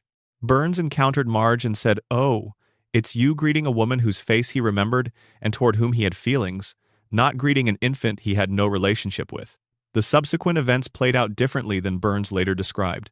And when Burns woke up and was asked to identify his attacker, he looked at the baby in the room and at the Simpson DNA evidence and made the choice that protected the person who actually shot him while creating a plausible narrative around the suspect who could not be prosecuted. Maggie's presence in the official account is convenient in a way that should generate more skepticism than it does. A baby is the perfect scapegoat for an improvised crime. Not accountable, not prosecutable, incapable of offering alternative testimony, and small enough to be overlooked in any subsequent reconstruction of the events. If you were designing a cover story for a shooting you wanted to shield someone from, blaming an infant who was present at the scene is an almost elegantly simple solution. The show did not design this loophole. The show arrived at Maggie as the answer through a writer's process that involved multiple alternates and ultimately a somewhat arbitrary commitment to the character who would generate the most memorable reveal. But the loophole exists in the text regardless of whether it was intentional, and it is large enough to drive a theory through. Number. Section 4. The Immortality of Charles Montgomery Burns. Let us talk about the man at the center of everything. The billionaire, the employer, the shadow that falls across every theory we have discussed, and every theory we have yet to reach.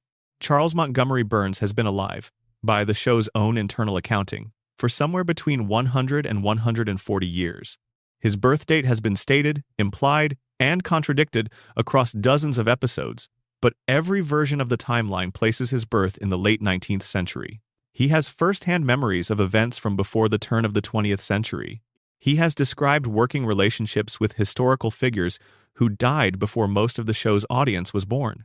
And he does not just exist, he functions. He runs a multi-billion-dollar corporation. He manipulates municipal politics with sophistication and patience. He orchestrates schemes that require sustained cognitive effort, long-term planning, and a working understanding of modern finance, modern law, and modern technology. His body is frail, his physical strength is so negligible that a single bird can overpower him, but his mind is, by Springfield standards, extraordinary. Burns is the most strategically intelligent character in the show, operating with a ruthlessness that nobody else in his world can match. The question of how Burns stays alive is something the show has addressed directly. In the Springfield Files, the episode where Homer mistakes Burns for an alien in the woods, we learn that Burns undergoes a weekly medical treatment so intensive that it causes his body to emit a visible green glow. The treatment keeps him functional for exactly 7 more days. Without it, his biological systems would shut down. He needs the next dose the way a heart patient needs the next medication, except the margin for error in Burns's case is essentially zero. Miss the appointment, and Burns dies before the next one comes around. The show presents this as a throwaway gag, a background explanation for why Homer saw something spooky in the woods. But slow down and let the implications breathe. Burns is not surviving through any natural biological process. He is being maintained artificially, through a medical intervention that has to be administered on a precise weekly schedule, with no flexibility, no grace period, no margin for disruption. His life is managed the way you manage a machine. It requires scheduled servicing. Neglect the servicing, and the machine stops. The treatment involves radiation. Of course it does. The man who owns a nuclear power plant, whose facility has been leaking radioactive material into Springfield's water for decades, is personally dependent on controlled radiation exposure to sustain his own biological functions. Burns is not just profiting from radiation. He is powered by it. His body has been so fundamentally altered by whatever decades of proximity to nuclear material have done to his cells that it can no longer sustain itself through normal human biology. He requires external radiation input the way a normal person requires food and water. Deprive him of it, and his system collapses within a week. This illuminates something the show has depicted repeatedly and never explicitly explained, which is the state of Burns's immune system. In one of the series' most famous and most quoted scenes, Burns visits a doctor who informs him, in a tone of medical bewilderment, that he has every disease known to medical science simultaneously. Every one. They are all present in his body at the same time. The doctor explains that Burns's diseases exist in a state of perfect equilibrium. Each illness is canceling out the others. He compares it to Three Stooges syndrome. 3 people attempting to pass through a doorway at the same moment, each one blocking the others, creating a gridlock in which none of them can advance. Burns's illnesses are all trying to kill him at once, but because they are all present simultaneously, no single disease can gain dominance over the others. They are locked together in a biological standoff. The doctor's conclusion: Burns is the sickest man in the United States, and also functionally indestructible, because everything that should kill him is being prevented from killing him by everything else that should kill him. Played for laughs, one of the show's most quoted scenes. But under the radiation theory, and under the framework of what we know about Burns's weekly treatments, it makes a different kind of sense. Burns's body is not maintaining this disease equilibrium through any natural process. The weekly radiation treatments are doing it, not curing his diseases, not eliminating them, but managing them, holding each one in precise stasis, balanced against every other illness, preventing any single condition from gaining the dominance it needs to actually kill him. It is not medicine in any conventional sense. It is nuclear maintenance. Burns's body is a reactor, and his weekly treatments are the equivalent of adjusting the control rods to prevent a meltdown. If you remove the treatments, the equilibrium collapses. The diseases surge. Every illness in his body races toward dominance simultaneously, and the gridlock breaks, and Burns dies in ways that are probably interesting from a medical standpoint and catastrophic from the standpoint of being Burns. Smithers's role in this makes much more sense once you understand the medical dimension. Smithers is not just Burns's assistant. He is Burns's life support system. He manages the treatment schedule. He ensures Burns makes every weekly appointment without fail. He monitors Burns's physical condition with a vigilance that the show has always depicted as bordering on obsessive devotion, and that devotion is not purely emotional. Smithers knows that if Burns misses a dose, Burns dies. He knows that his departure, his firing, his absence for any extended period is functionally a death sentence for the man he serves. This changes how you read their relationship. Burns's power over Smithers is obvious and extensively documented. But Smithers's power over Burns, the quiet, structural power of being the person who keeps the medical schedule, who knows the appointments and the dosages and the protocols, that power runs in the other direction too. The show has established repeatedly that without Smithers, Burns is helpless, not emotionally helpless, physically helpless. The machinery of his survival depends on Smithers's continued presence, and both of them know it. Smithers is not devoted to Burns purely out of love, or purely out of fear, or purely out of the complicated psychological tangle that their relationship has always represented. He is devoted, at least in part, because his absence is a death sentence, and he has made peace with being the person who will not deliver it. Burns's connection to historical events adds another layer. The show has depicted him interacting with or referencing an almost absurd range of historical moments across the 20th century. He attended Yale. He served in World War II, though the show leaves his role morally ambiguous at best. He stole a $1 trillion bill from the United States government during the war and kept it hidden for decades. He knew Howard Hughes. He has referenced the Gilded Age not as history but as personal experience. His family wealth predates the Industrial Revolution, and the Burns dynasty itself stretches back centuries, one of the oldest, most continuously powerful families in American history, the kind of wealthy that does not just accumulate money but shapes the institutions through which everyone else lives.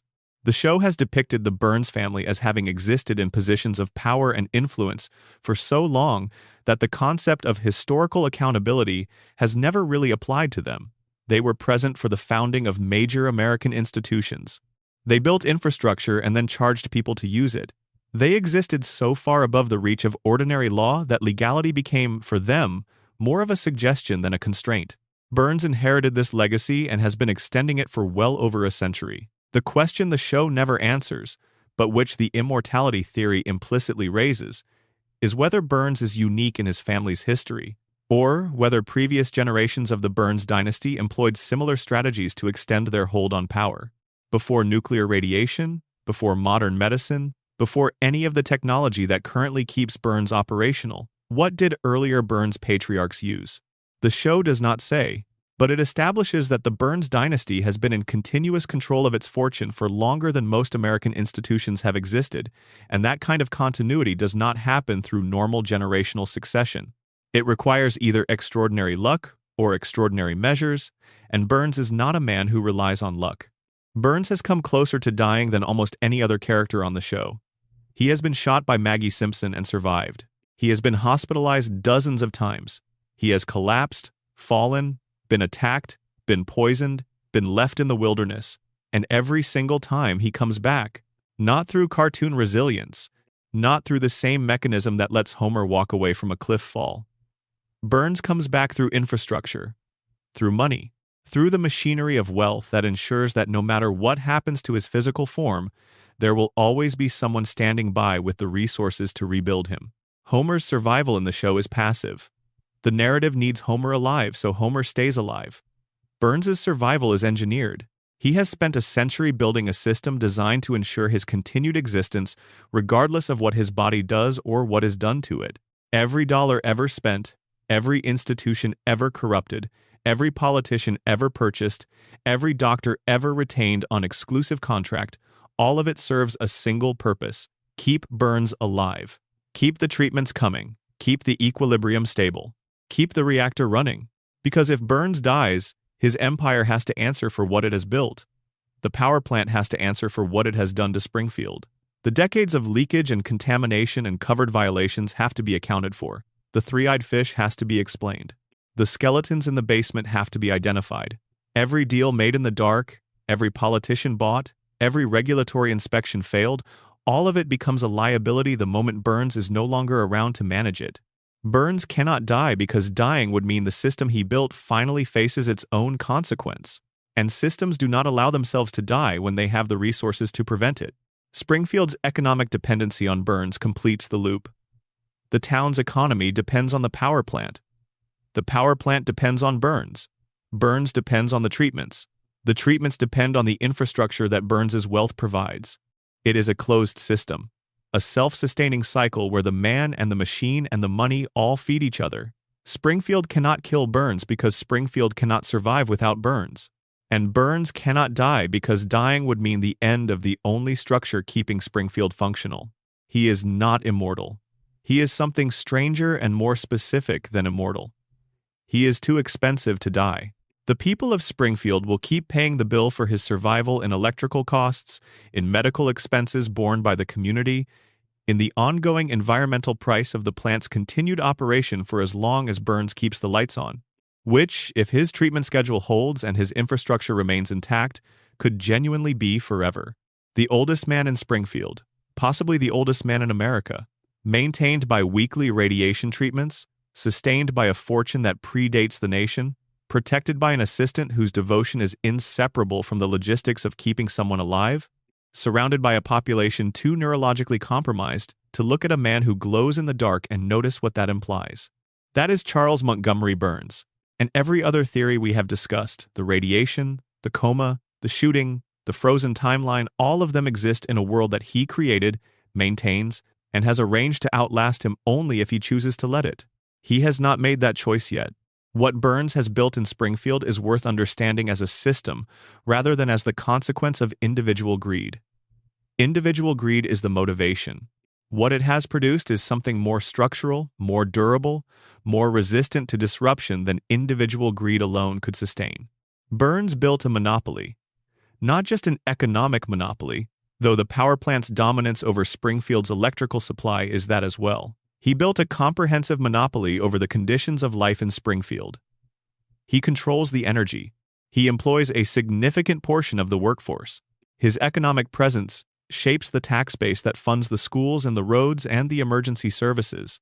His willingness to locate his facility in Springfield and employ Springfield's residents is the implicit argument against any regulatory action that might hold the plant accountable for its violations. The jobs require the plant. The plant requires the violations. The violations require the contamination. And the contamination requires a population too damaged to mount sustained opposition. This is not a unique configuration. This is how resource extraction economies work in communities that lack the political power to negotiate different terms. The company comes. The company employs. The company contaminates.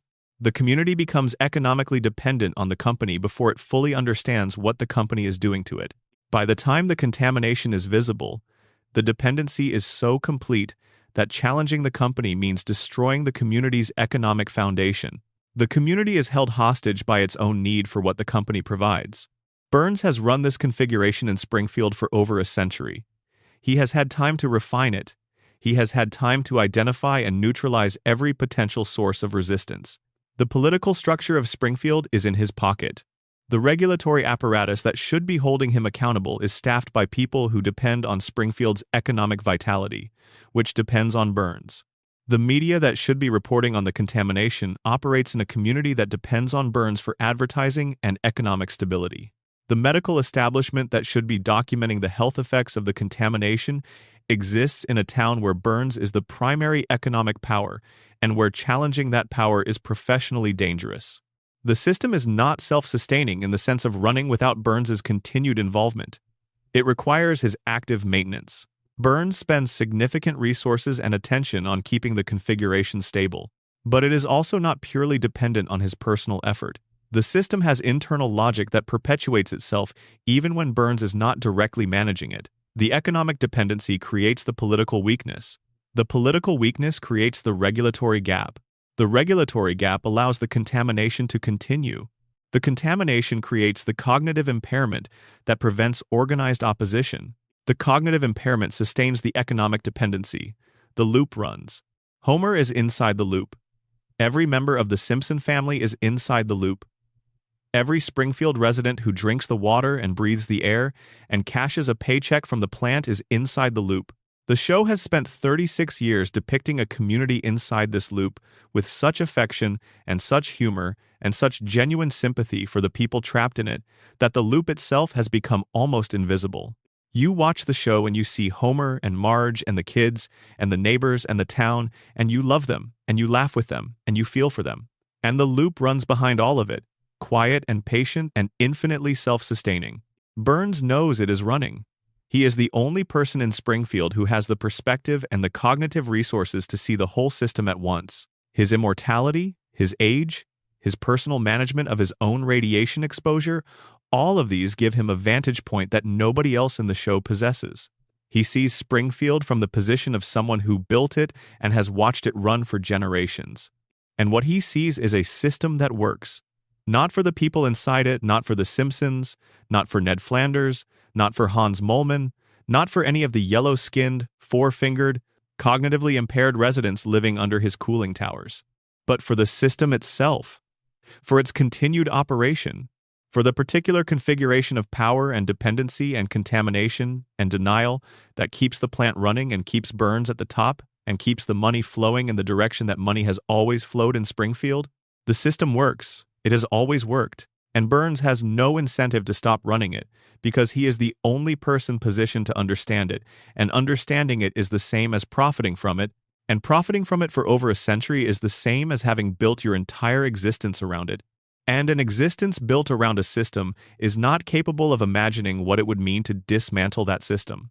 Burns and Springfield are inseparable, not just economically, ontologically.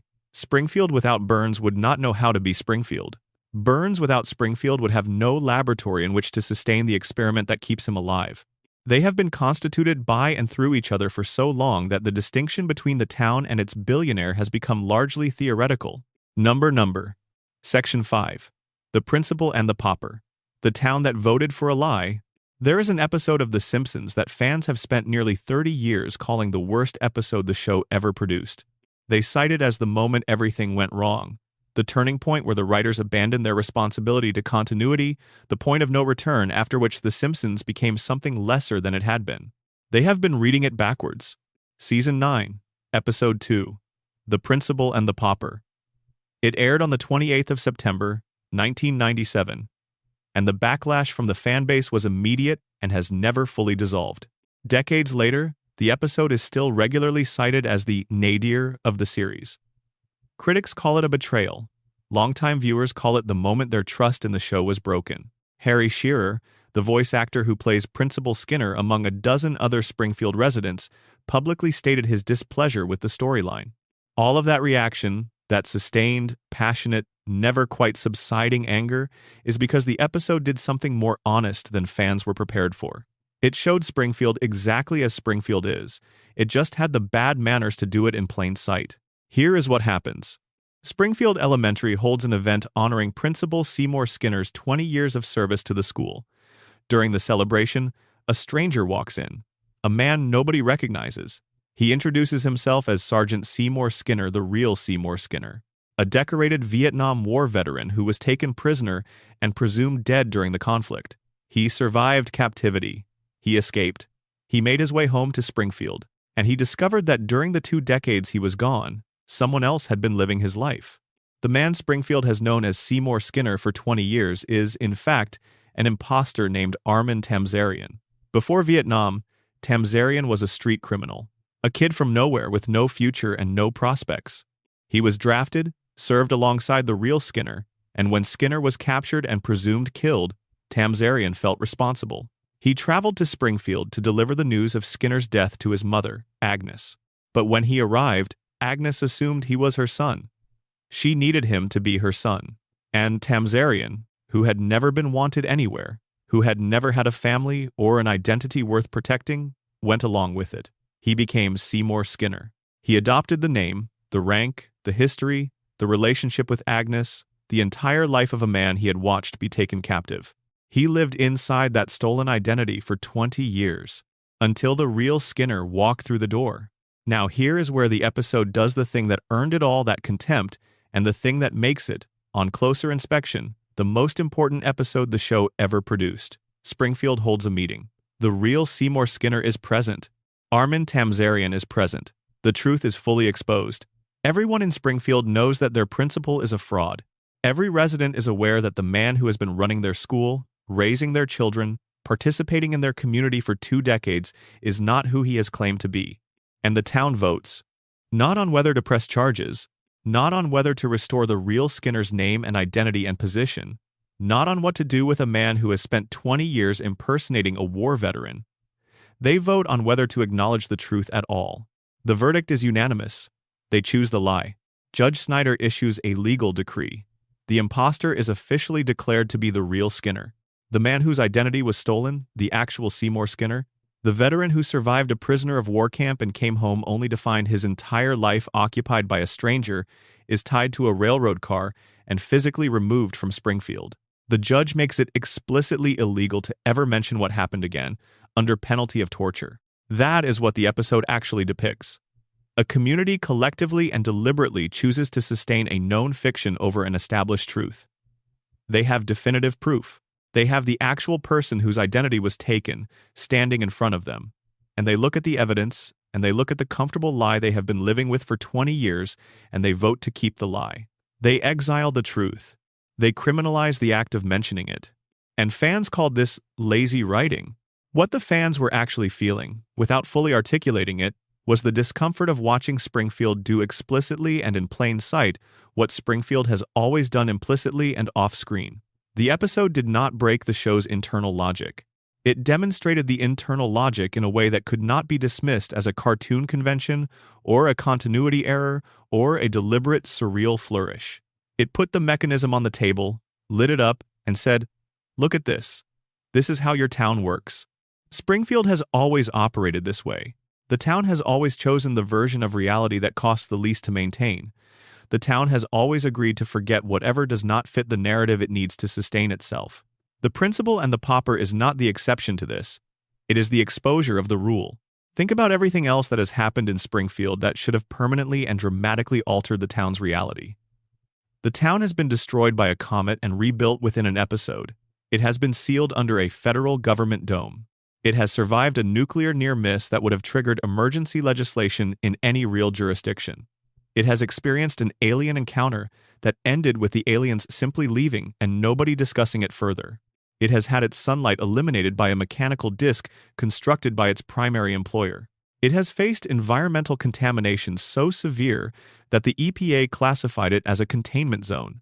After every single one of these events, by the following episode, everything is back to normal. The dome is gone. The comet is forgotten. The nuclear incident is resolved. Nobody references the disaster that, in a world with functioning continuity, would still be the primary topic of every conversation. Fans call this episodic storytelling. The coma theory calls it a dreaming brain resetting between cycles. The radiation theory calls it the cognitive effect of chronic neurological damage. The principal and the pauper offers a different explanation, and it is the one that is hardest to dismiss because the episode actually shows you the mechanism. Springfield resets because Springfield votes to reset. The town makes a collective, deliberate, socially enforced decision not to acknowledge what has happened. The social contract is unspoken but absolute. We do not mention this. We maintain the agreed-upon version of reality. We treat the comfortable fiction as truth and the uncomfortable truth as something that simply did not occur. Anyone who breaks this contract will be removed from the community, either literally tied to a train and expelled or socially by being dismissed, ridiculed, and ignored until they stop bringing up what everyone has agreed not to discuss. This is not a cartoon trope. This is a documented feature of real human communities, particularly small ones. Small towns have a remarkable and sometimes terrifying capacity for collective denial. Scandals get buried. Crimes get forgotten. Uncomfortable truths get revised through repetition until the revised version becomes the only version anyone remembers. The mechanism Springfield uses is just an exaggerated and explicit version of something that happens in real communities all the time, usually without the formal vote and the legal decree, but with the same practical effect. The episode is not stupid. The episode is the most honest thing the show ever produced. It is honest precisely in the ways that made it uncomfortable to watch. Now consider what the episode means in context of everything we have already discussed. If the radiation theory is true, the episode is Springfield's social immune system on display. The town has survived decades of environmental contamination by collectively agreeing not to examine it. If they examined it, they would have to confront what the plant has done to them. Confronting the plant means confronting Burns. Confronting Burns means threatening the economic structure that keeps the town functional. Springfield has made the same calculation about its contamination that it made about Tamzarian's identity. The comfortable lie is less dangerous than the truth. If the coma theory is true, the episode takes on an additional dimension of meaning. If everything since season 4 is Homer's dream, then Homer's unconscious mind invented a scenario in which an entire town votes to sustain a lie and exile the person who tells the truth. Homer needs to believe this is possible. He needs to believe that a false version of a life can become real through collective agreement, because his coma is itself a false life masquerading as the real one. As long as the dream town of Springfield votes to maintain the fiction, Homer does not have to wake up and find out what is actually true. The principal and the pauper, read through the coma theory, is Homer's unconscious mind reassuring itself that lies can hold forever if enough people choose to let them. If you accept the broader framework of Burns's control over Springfield, the episode makes a different kind of practical sense. Burns benefits from a town that has learned to exile uncomfortable truths.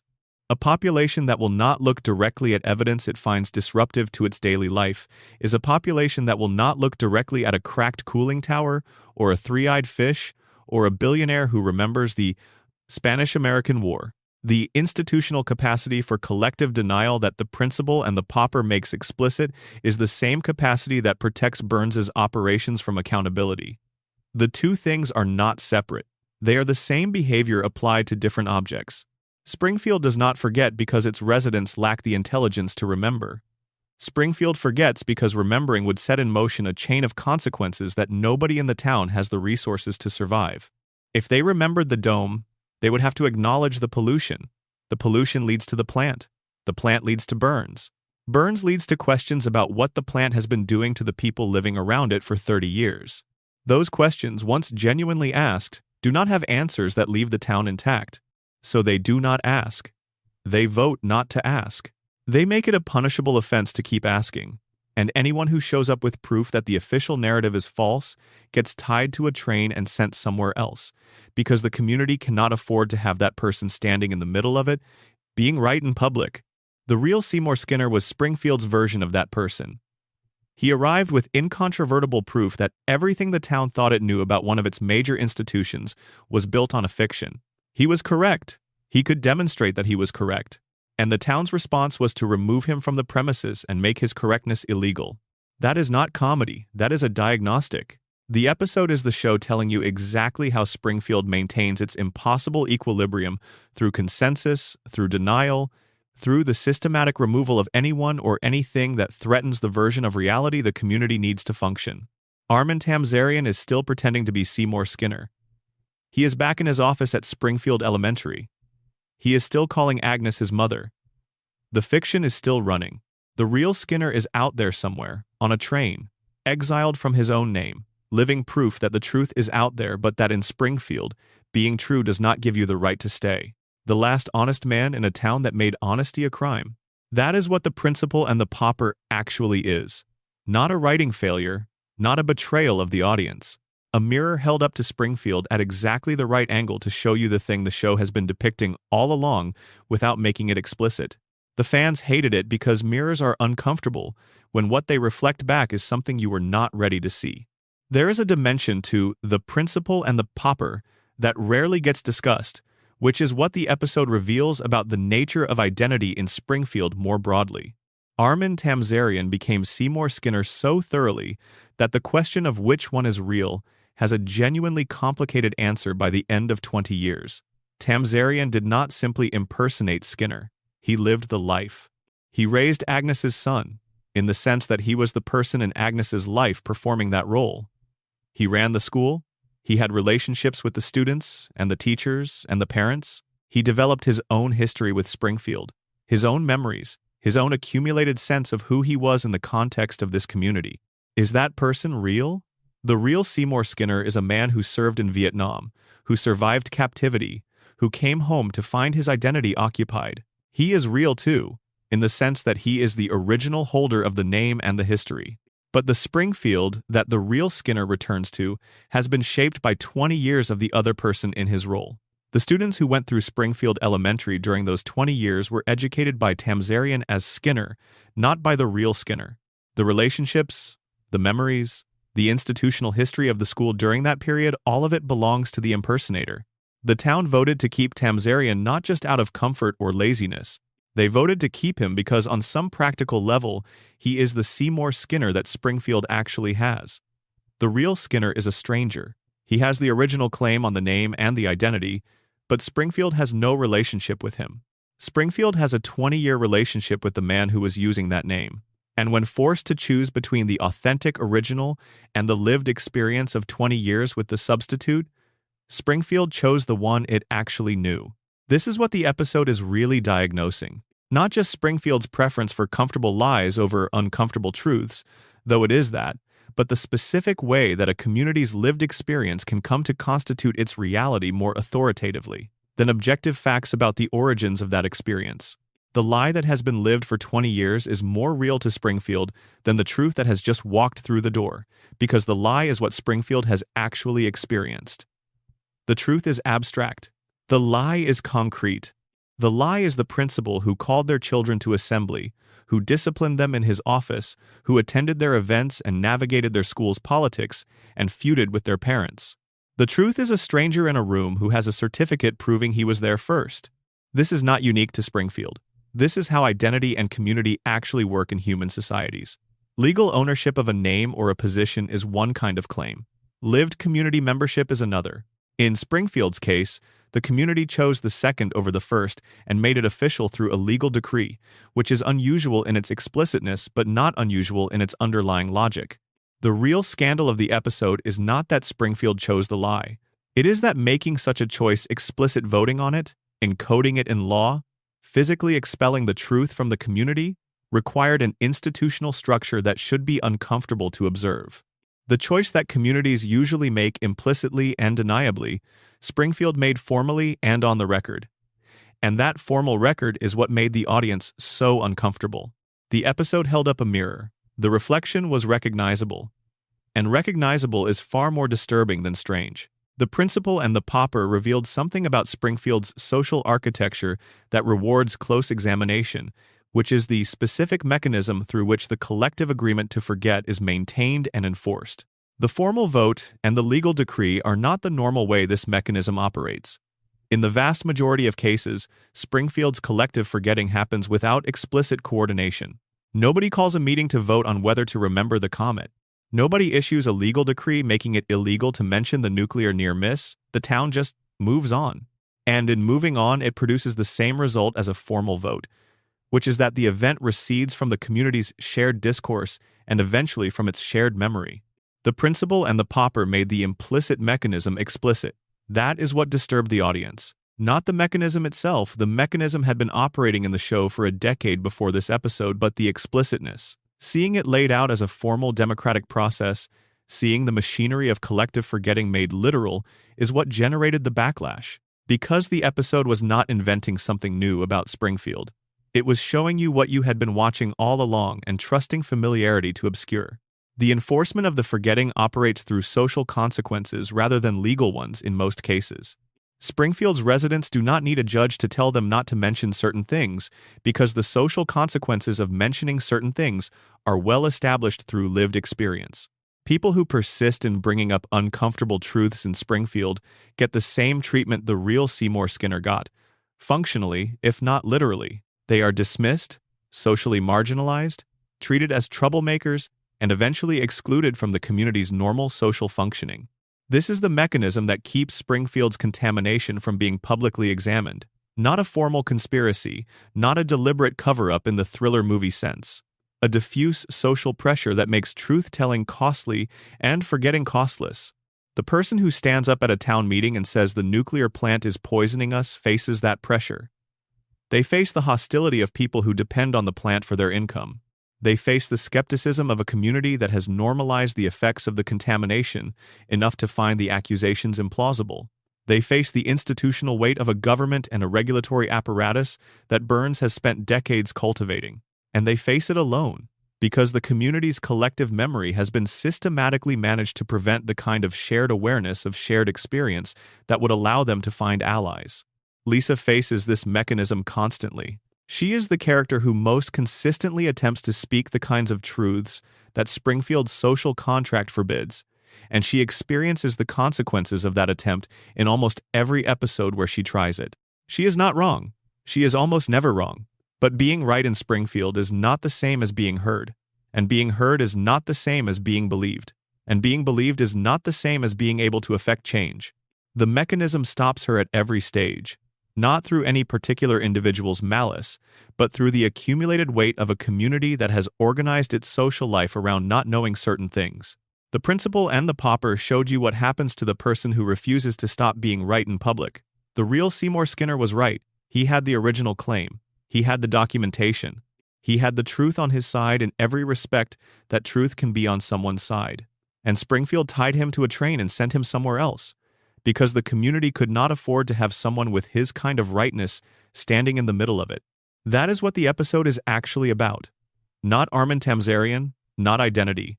The cost of being right in a community that has made peace with being wrong. Number Section 6. Maggie Simpson. the most dangerous person in Springfield. Let us talk about Maggie. She does not talk. She cannot walk with consistency. She communicates primarily through the rhythm of a pacifier and the direction of a gaze. She is 1 year old. She has been 1 year old for 36 years. She is the member of the Simpson family who gets the least dialogue, the least narrative focus, the least attention from the other characters in her own household. And in that time, without saying a meaningful word, she has accomplished more than every other member of her family combined. She shot a billionaire. She led a daycare rebellion against a tyrannical caretaker. She saved her family from a number of situations that would have ended badly without her intervention. She has demonstrated problem-solving ability that exceeds most of the adults she encounters. She has been tested and found to possess intelligence that registration systems designed for children several times her age cannot adequately measure. And through all of it, through every remarkable thing she has ever done, she has maintained an absolute deliberate strategic silence. Let us start with the shooting, because it is what defines her in most people's minds. And because the more you look at it, the less it resembles an accident. We have already examined the evidence in detail. We have gone through the alternative theories and the problems with the official account. But set aside the question of guilt for a moment and look only at the aftermath. A baby was identified as the person who shot the wealthiest man in town. The police investigated. The evidence was examined. The official conclusion was, yes, this infant committed an act of violence against a grown man, and the appropriate response is to close the case and move on. Chief Wiggum's reasoning: no jury in the world would convict a baby. And then, at the end of the episode, everyone leaves the hospital room. Maggie is alone. She looks around. She checks carefully to confirm that nobody is watching her. And then she moves her pacifier in a motion that precisely mimics the action of pulling a trigger. Take each step in sequence. She is alone. She checks her surroundings to verify she is alone. She confirms nobody is watching. Then, and only then, she performs the gesture. That sequence requires situational awareness. It requires memory of a specific event.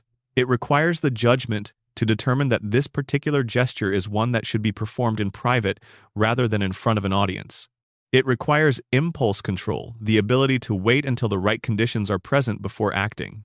These are not traits associated with the developmental profile of a 1-year-old child. These are traits associated with someone who understands the significance of what they have done, has assessed the social consequences of displaying that understanding publicly, and has decided that secrecy is the optimal strategy. A baby who accidentally discharged a weapon would not perform this calculus.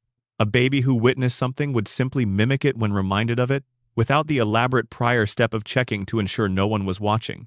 The checking matters. The verification of privacy is not reflexive behavior. It is deliberate. Now look at The Longest Daycare, the theatrical short film released in 2012. 7 minutes of Maggie Simpson doing things that would be remarkable in an adult. The setup is simple. Maggie is dropped off at the Ayn Rand School for Tots, a daycare center run with authoritarian efficiency. Inside the facility, Maggie discovers a caterpillar about to become a butterfly. She wants to protect it from a baby bully named Gerald who wants to destroy it. What follows is a miniature action film in which Maggie systematically outmaneuvers the bully, the daycare staff, and the facility's physical security systems in order to save the butterfly and get it safely outside. She does all of this without speaking. She does it through observation, planning, improvisation, and adaptive problem-solving. She reads the physical environment and identifies the relevant threats. She develops a strategy and executes multi-step plans that require precise timing, spatial reasoning, and the ability to predict the future behavior of other people in her environment. She does all of this while being physically limited to the motor skills of a 1-year-old. She falls, she stumbles, she crawls when she should be running. Her body cannot keep pace with what her mind is directing it to do. But her decision-making is essentially flawless across the entire sequence. Every choice she makes is the correct choice. Every improvisation is the right improvisation. She is operating at a cognitive level that her physical development cannot support, and she succeeds anyway because her intelligence compensates for every physical limitation the moment imposes. The show has tested Maggie's intelligence directly in various episodes. The results vary between episodes, which is itself a pattern worth noting. Depending on the episode, her measured intelligence ranges from normal infant levels to off-the-charts extraordinary, beyond what the testing instruments can register. The show plays this for a quick laugh and cuts away. But the pattern underneath the inconsistency is consistent. Maggie repeatedly, across dozens of episodes and contexts, demonstrates cognitive ability that no one-year-old should possess. And the family consistently fails to notice. Not because they are unintelligent, not only because of that, they fail to notice because they are too busy. Homer's disasters occupy the center of the household's attention. Bart's provocations demand constant reaction. Lisa's crises and campaigns and intellectual battles draw the family into a perpetual state of engagement. The Simpson household is a wall of constant noise and movement and urgency. And in the middle of it, Maggie sits in her playpen, watching, listening, processing everything. She is the only person in the household who is consistently observing without performing. Here is the theory that pulls all of this together. Maggie's silence is not a developmental stage. It is not a physical limitation that the show ignores for comic purposes. It is a strategic decision made by a mind intelligent enough to have observed its environment, drawn conclusions from those observations, and determined that not being noticed is the most powerful position available to her. Look at what happens to the intelligent women in this family. Lisa Simpson is brilliant. Lisa has been identified across multiple episodes as possessing exceptional intelligence, an IQ that places her far above everyone in her household and most of the adults in Springfield. She has demonstrated this intelligence consistently across 3 decades of episodes. She has applied it to environmental advocacy, to musical achievement, to social justice, to academic excellence. And what has that intelligence gotten her? Isolation, dismissal, the experience of being the smartest person in the room, in a room that does not reward intelligence. Lisa speaks up and gets ignored. Lisa challenges authority and gets pushed back. Lisa tries to improve the world around her and gets worn down by a community that does not want to be improved. Her intelligence is her greatest gift, and also the thing that marks her as different, as other, as the person who does not quite fit into Springfield's comfortable equilibrium. Maggie has watched this happen since the day she was born. She has observed her sister fight every day for recognition and receive resistance in return. She has watched the most capable person in the family be consistently undervalued, consistently overlooked, consistently reminded that being right is not the same as being listened to. And Maggie learned from it. Not the lesson Lisa learned, which is to keep fighting regardless of the cost. The opposite lesson. If visibility means being a target, then invisibility is armor. If being the smartest person in the room means being the person everyone in the room resents and dismisses, then the optimal strategy is to not appear to be the smartest person in the room. The optimal strategy is to appear to be exactly what everyone expects a baby to be: quiet, passive, helpless, unaware, dependent. She is none of those things. She has never been any of those things. She is the most capable member of the Simpson family, operating behind the most effective camouflage available to her, which is the universal human instinct to underestimate infants. Nobody suspects a baby. Nobody monitors infants closely enough to notice when they are organizing. Nobody investigates a daycare rebellion, because the premise of a daycare rebellion is considered self-evidently absurd. The invisibility is not accidental. It is cultivated. Connect this to the radiation theory. If Springfield's contaminated environment creates mutations, and if those mutations affect each person according to some internal logic that the show gestures at without fully specifying, then Maggie represents something remarkable. She is the opposite end of the spectrum from Homer. Homer's mutations suppressed cognitive function to the point of clinical impairment. Maggie's mutation amplified cognitive function to levels that standard measurement cannot capture. Same environmental cause, same family, same contaminated water and irradiated air breathed in from infancy, but where the father's brain was diminished, the youngest daughter's was amplified beyond what anyone around her has the apparatus to recognize. Homer and Maggie are 2 poles of the same radioactive outcome. He is what happens when the mutation takes something away. She is what happens when the mutation gives something extraordinary. If the coma theory is true, Maggie's genius takes on a different and quieter meaning.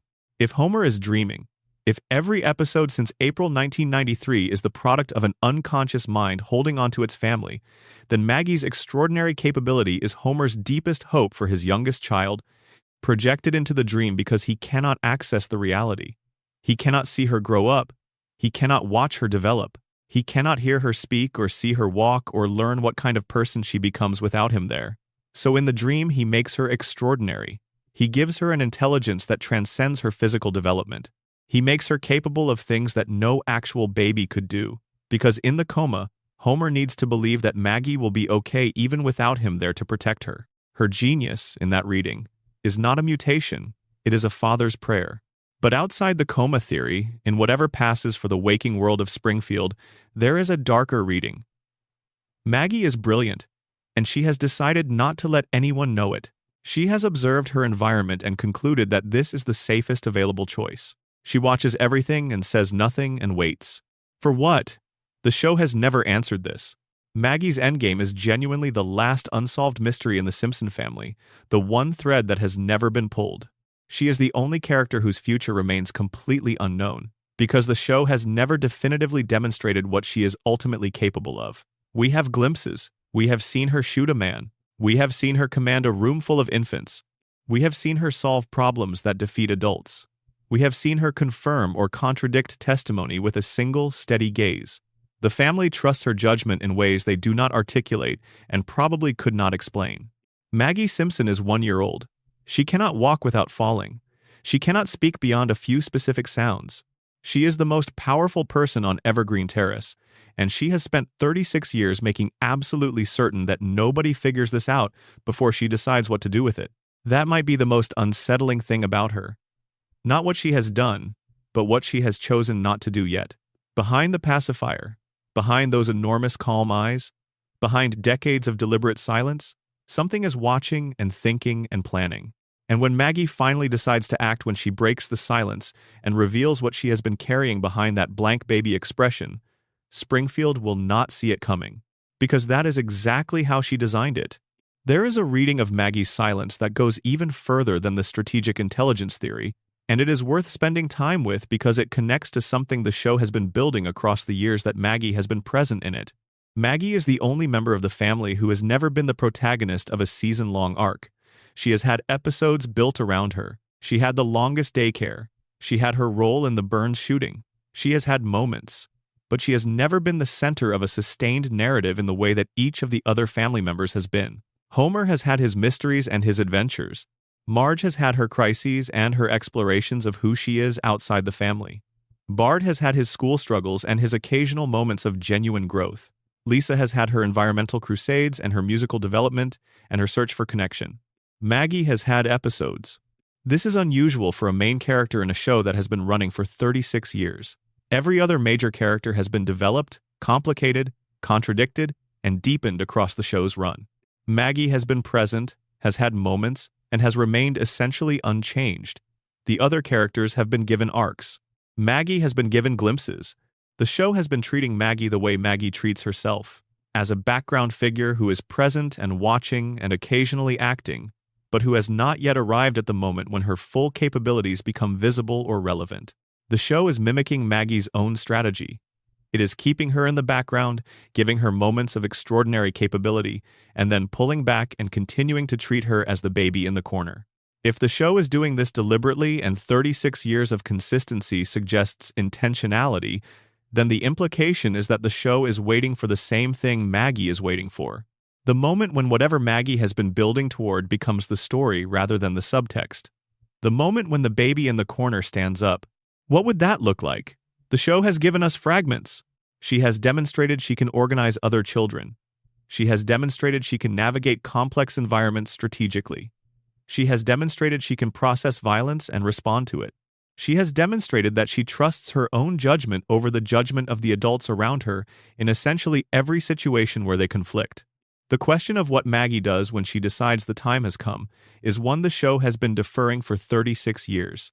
And the deferral has the quality of authorial intention rather than authorial neglect. The show does not forget about Maggie. It returns to her, gives her a moment, and then returns her to the background. The pattern is too consistent to be accidental.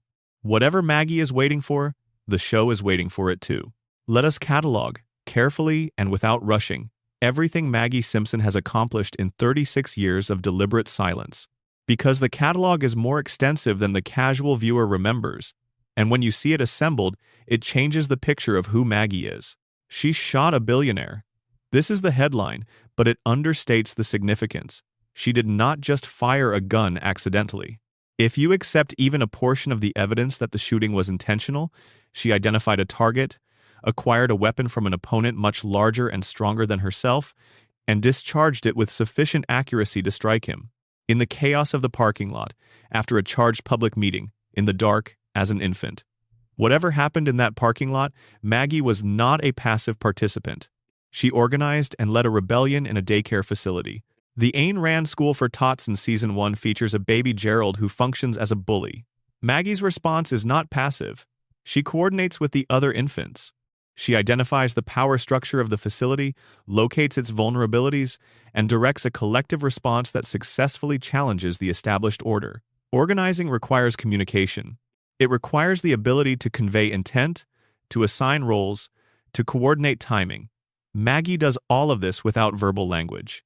This means she has developed and can deploy a nonverbal communication system sophisticated enough to coordinate collective action among a group of individuals who also lack verbal language. That is a significant cognitive and social achievement. In The Longest Daycare, she executes a complex multi-stage rescue operation against active opposition and institutional security. She reads an environment she has never been in before, identifies the relevant threats, develops a strategy in real time, adapts that strategy when obstacles arise, and succeeds. The whole sequence takes 7 minutes of screen time but represents what must have been hours of observation, planning, and execution from Maggie's perspective. The butterfly is saved. The bully is defeated. The daycare's security is circumvented. Nobody notices what she did. She has saved her family from immediate physical danger on multiple occasions. She has intervened in situations where adults were unable or unwilling to act effectively, and her intervention has been decisive. She has demonstrated the ability to assess danger quickly and respond proportionately. She has shown that she can override her physical limitations, the crawling, the falling, the inability to operate at full human motor capacity through the application of intelligence to the problem of working around them. She has passed at least one assessment of cognitive ability that registered her intelligence as exceptional. The show plays this as a quick joke and moves on, but the result of that assessment is in the text. Someone measured Maggie's intelligence and found it to be extraordinary. The measurement happened. The number exists. She has been trusted by the family as a reliable judge of character and situation in cases where the adults disagree. Her reactions to people and events carry weight in the family dynamic, even when the family could not articulate why they trust her reactions or what the basis for that trust is. The trust is implicit and consistent. All of this in 36 years of silence. All of it accomplished below the radar, in the margins, in the spaces that adults do not monitor closely because they do not expect infants to be operating there strategically. All of it executed without ever compromising the cover that her apparent helplessness provides. The question of what Maggie is waiting for is the most genuinely open question in the show's mythology. She has demonstrated capability. She has demonstrated judgment. She has demonstrated strategic patience. She has demonstrated that when she decides to act, she acts effectively and then retreats back into silence without leaving traces that would invite scrutiny. What would it take for her to decide that the time has come? What is the threshold? The show has not shown us. It has given us glimpses of her capability without ever showing us the full picture. It has gestured at what she might do without completing the gesture. And that incompleteness, that sustained, deliberate withholding is the most precise thing the show has ever done to replicate Maggie's own relationship to her own capability. The show treats Maggie's potential the way Maggie treats it. It keeps it visible but not fully legible, present but not yet deployed. Number Section 7. The Simpsons predictions, prophecy, coincidence, or something stranger. Let us spend some time with the phenomenon that has made The Simpsons more discussed in the 2020s than it was during its actual golden age. The predictions. The idea that a cartoon sitcom that began in 1989 has been accurately forecasting world events for over 3 decades, sometimes in specific enough detail to make even the show's own creators pause. Let us go through the prominent ones first, because they form the foundation of everything else worth saying on this subject. In the year 2000, an episode called Bart to the Future depicted a possible future in which Lisa Simpson becomes president of the United States. The episode is set far enough forward that Lisa is an adult, the first female president, inheriting what her briefing team describes as a budget crisis left behind by her predecessor. The predecessor is identified as Donald Trump. The episode aired 16 years before Trump won the presidential election in 2016. The internet response when this was rediscovered was extraordinary. Screenshots circulated. Clips went viral. People who had not watched The Simpsons in 20 years were suddenly sharing the episode and asking how the writers had known. The phrase, "The Simpsons predicted it," entered the cultural vocabulary in a way that extended far beyond the show's existing fan base. But that is only the beginning of the list. A 1,995 episode depicted a device worn on the wrist that functioned like a two-way communication and computing tool, something that looks, in retrospect, remarkably similar to a modern smartwatch. The smartwatch as a consumer product did not exist when that episode was written. A 1,994 episode featured Homer going to space alongside Buzz Aldrin, decades before commercial space tourism became a thing that wealthy individuals could purchase. A 1,998 episode included a mathematical equation written on a chalkboard that several physicists noted appears to predict the mass of the Higgs boson particle, which was not experimentally confirmed until 2012. In 1999, Homer proposed a theory about the universe being shaped like a donut. Years later, cosmologists analyzing cosmic microwave background radiation found patterns potentially consistent with a toroidal universe, a donut shape. The scientific community has not reached consensus on this, but the correspondence is there in the literature. In 1993, an episode called Marge in Chains depicted a flu virus originating in Asia that spreads to Springfield, causing mass panic, buying sprees at grocery stores, and a frantic community search for a cure. The episode aired 27 years before the COVID-19 pandemic. During the fictional outbreak in that episode, the townspeople accidentally release a swarm of bees in their panic, a detail that felt strangely resonant in 2020, when Asian giant hornets dubbed murder hornets appeared in the American press during the early months of the actual pandemic. In 1996, an episode called Homerpalooza featured a joke about the hip-hop group Cypress Hill accidentally booking the London Symphony Orchestra for a performance. In 2024, Cypress Hill performed with the London Symphony Orchestra at the Royal Albert Hall. 28 years between the joke and the reality. In 1998, an episode depicted the Walt Disney Company acquiring 20th Century Fox, the studio that produces The Simpsons. That acquisition actually happened in 2019. The show had predicted, in broad satirical strokes, a corporate merger that would eventually affect its own existence. Across multiple episodes from the 1990s and 2000s, the show depicted video calling, technology, autocorrect errors on handheld communication devices, surveillance culture enabled by ubiquitous cameras, and social dynamics driven by the need for external validation that map uncomfortably well onto the social media era that came later. The explanations for this phenomenon come from two directions, and both deserve attention. The show's own creators have been consistent in their response. Al Jean, executive producer for many of the show's seasons, has addressed the prediction phenomenon with characteristic bluntness. If you throw enough darts, some of them will hit the bullseye. The Simpsons has produced nearly 800 episodes across 36 years. Each episode contains dozens of jokes, references, satirical observations, and extrapolations about the direction of American culture. When you generate that volume of content over that span of time, statistical probability guarantees that some of it will correspond to future events, not through prescience, through volume. Bill Oakley, who ran the show during some of its most creatively fertile seasons, put it differently. There are very few cases where The Simpsons actually predicted something, he said. It is mainly coincidence, because the episodes are old enough that history has had time to repeat itself in their direction. Fact-checking organizations have systematically examined the most popular prediction claims and found that many of them are based on trends that were already visible when the episodes were written. The Trump prediction did not emerge from thin air. Trump had been publicly flirting with running for office since the late 1980s, and the writers observed that trajectory and extended it to its comic extreme. The Disney-Fox merger prediction was not a supernatural insight. Media consolidation was an accelerating and well-documented trend, and the show satirized the logical endpoint of that trend. The smartwatch was not a vision of the future. Wearable computing was already a concept, being actively developed in the mid-1990s, and the writers imagined what a consumer version might look like. The Simpsons writing staff has historically been among the most formally educated in American television. Numerous writers hold advanced degrees from institutions like Harvard and Yale. Many have backgrounds in mathematics, science, computer science, or political theory. These are not people making random guesses. They are intelligent, extensively read observers of American culture who spend their professional lives studying patterns, identifying trajectories, and pushing current trends to their absurd but logical conclusions. They read the present more carefully than most people do, and then they push it forward a few steps. That accounts for most of the predictions. Volume plus intelligence plus the cyclical nature of history. But not all of them. Some of the correspondences are specific enough that statistical coincidence starts to feel like an inadequate frame. The Trump prediction did not just depict a celebrity winning the presidency.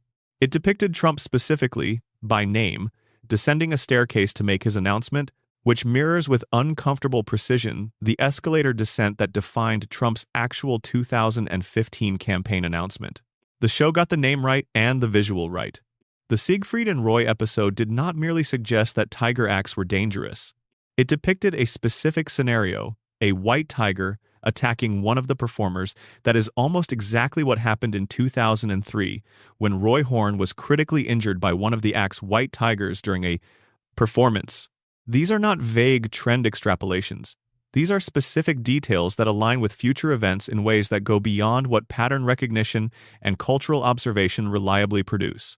This is where the meta-theory comes in, and it is more interesting than either pure coincidence or pure prophecy. The Simpsons does not predict the future.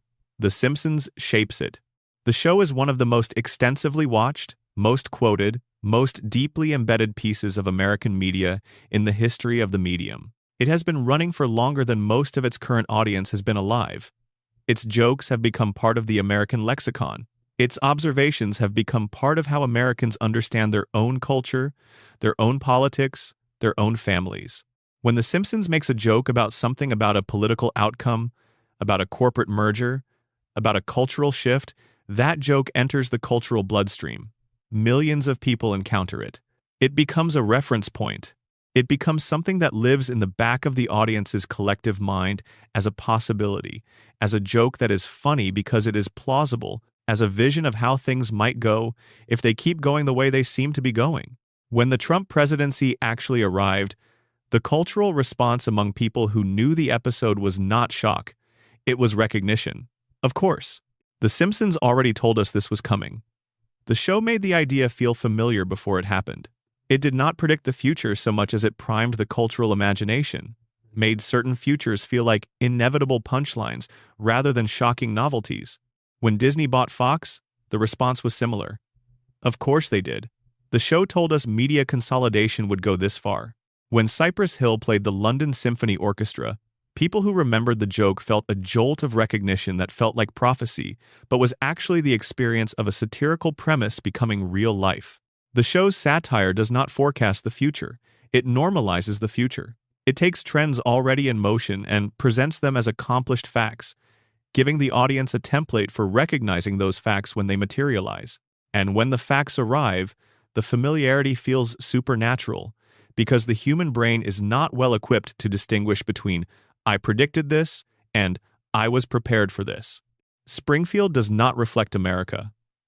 At this point in the show's history, after 36 years of this feedback loop, America has become Springfield. The show held up a mirror long enough that the audience started to resemble what it saw. The nuclear plant and the corrupt billionaire and the incompetent civic governance, and the population too distracted and too damaged to notice how badly they are being exploited. These were originally satirical exaggerations of American conditions. Now they feel like descriptions. There is one more piece worth sitting with. The Simpsons has also made predictions that did not come true. Thousands of them. Jetpacks and moon colonies and political outcomes that went differently, and cultural shifts that never happened. Nobody shares those. Nobody builds a cultural mythology around the times the show guessed wrong. Confirmation bias works only in one direction. We remember the hits and forget the misses, and when you generate enough content to produce thousands of misses and thousands of hits, and then filter the entire archive through the internet's powerful confirmation bias machinery, you end up with a highlight reel that looks like prophecy. The predictions are not supernatural, but they are not purely coincidental either. They are the natural result of a brilliantly written show with an extensively educated staff, running for an impossibly long time, producing more satirical content than any other show in television history, and then having that content filtered, curated, and amplified by an internet audience that has every incentive to notice the moments where the cartoon got it right. The Simpsons wrote so many possible futures that some of them were bound to materialize, and the ones that materialized are the only ones anyone remembers. But try explaining that to yourself the next time a clip from 1997 lines up with a headline from today with a specificity that makes you stop scrolling. The intellectual explanation is satisfying.